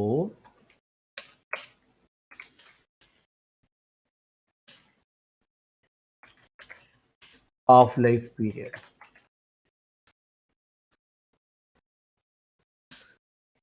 പക്ഷേ ഈ ചോദിക്കുമ്പം ഇതും കൂടെ നിങ്ങൾ അവിടെ പറയേണ്ടതായിട്ട് വരും. പ്രൊവൈഡഡ് ഹാഫ് ലൈഫ് പീരീഡ് ചോദിക്കുകയാണെങ്കിൽ മാത്രമേ ഇത് പറയേണ്ട കാര്യമുള്ളൂ. ഹാഫ് ലൈഫ് പീരീഡ് അല്ലാതെയാണ് നിങ്ങൾക്ക് ചോദിക്കുകയാണെങ്കിൽ ലൈഫ് ഡിക്കേ ആ മാത്തമാറ്റിക്കൽ ഫോം പറഞ്ഞ് അവിടെ നിർത്തുക. ഇതും കൂടെ ആകുമ്പോഴത്തേക്ക് ഈ പാർട്ട് ഇവിടെ കൊണ്ട് തീരുകയാണ്. റേഡിയോ ആക്ടിവിറ്റി എന്നുള്ളതിൻ്റെ ഒരു മെയിൻ പാർട്ട് അതിവിടെ കൊണ്ട് തീർന്നു. ലൈഫ് ഓഫ് ഡിക്കേ എന്ന് ചോദിക്കുകയാണെങ്കിൽ അത് ഇവിടെ കൊണ്ട് കഴിഞ്ഞു. ഇവിടെ കൊണ്ട് ലൈഫ് ഓഫ് ഡിക്കേ കഴിഞ്ഞു. ഹാഫ് ലൈഫ് പീരീഡ് അടുത്ത് വേറൊരു ചോദ്യമാണ്. ചിലപ്പോൾ ഇത് ചോദിക്കുമ്പം അതിൻ്റെ കൂടെ ഹാഫ് ലൈഫ് പീരീഡും കൂടെ പരീക്ഷയ്ക്ക് വരാറുണ്ട്. അങ്ങനെ വരികയാണെന്നുണ്ടെങ്കിൽ ഈ രണ്ടും കൂടെ ചേർത്ത് വേണം പരീക്ഷയ്ക്ക് കൊടുക്കാനായിട്ട്. ഇത്രയുമാണ് ഈ ചാപ്റ്ററിൽ ഉള്ളത്. അപ്പോൾ ഇതിനകത്ത് റേഡിയോ ആക്ടിവിറ്റി എന്താണെന്ന് പറഞ്ഞായിരുന്നു, അതിൻ്റെ എക്സ്പെരിമെൻറ്റും കാര്യങ്ങളും പറഞ്ഞായിരുന്നു. ഇതിനകത്ത് ഹാഫ് ലൈഫ് പീരീഡ് കൂടി ഈ പാർട്ട് തീരെയാണ്. ഞാൻ എൻട്രൻസിന് വേണ്ടിയിട്ട് അതിനകത്ത് മീൻ ലൈഫ് എന്ന് പറഞ്ഞൊരു സാധനം കൂടെ ഞാൻ എഴുതി വെച്ചിട്ടുണ്ട്. മീൻ ലൈഫ് പീരീഡ് അവർ തമ്മിലുള്ള ചെറിയൊരു ബന്ധവും കൂടെ ഞാനവിടെ കൊടുത്തിട്ടുണ്ട്. എൻട്രൻസ് പരീക്ഷയ്ക്ക് പ്രോബ്ലം ചെയ്യാൻ വേറെ സിമ്പിൾ ഫോർമുലകളുണ്ട്, ഇത് വെച്ച് ചെയ്യാൻ പറ്റത്തില്ല. അത് ഞാൻ എൻട്രൻസ് നോട്ടിനകത്ത് വളരെ ലളിതമായി ചെയ്യാനുള്ള മെത്തേഡുകളുണ്ട്. ഒരു വരിയിൽ തന്നെ നമുക്ക് അതിൻ്റെ ഉത്തരം കിട്ടുന്ന മെത്തേഡുകൾ അതിനകത്ത് ആപ്ലിക്കബിൾ ആണ്. ഇത്രയാണ് ഇതിനകത്തുള്ളത്. അപ്പോൾ ഈ ചാപ്റ്റർ ഇവിടെ കൊണ്ട് തീരുകയാണ്. ഓക്കെ.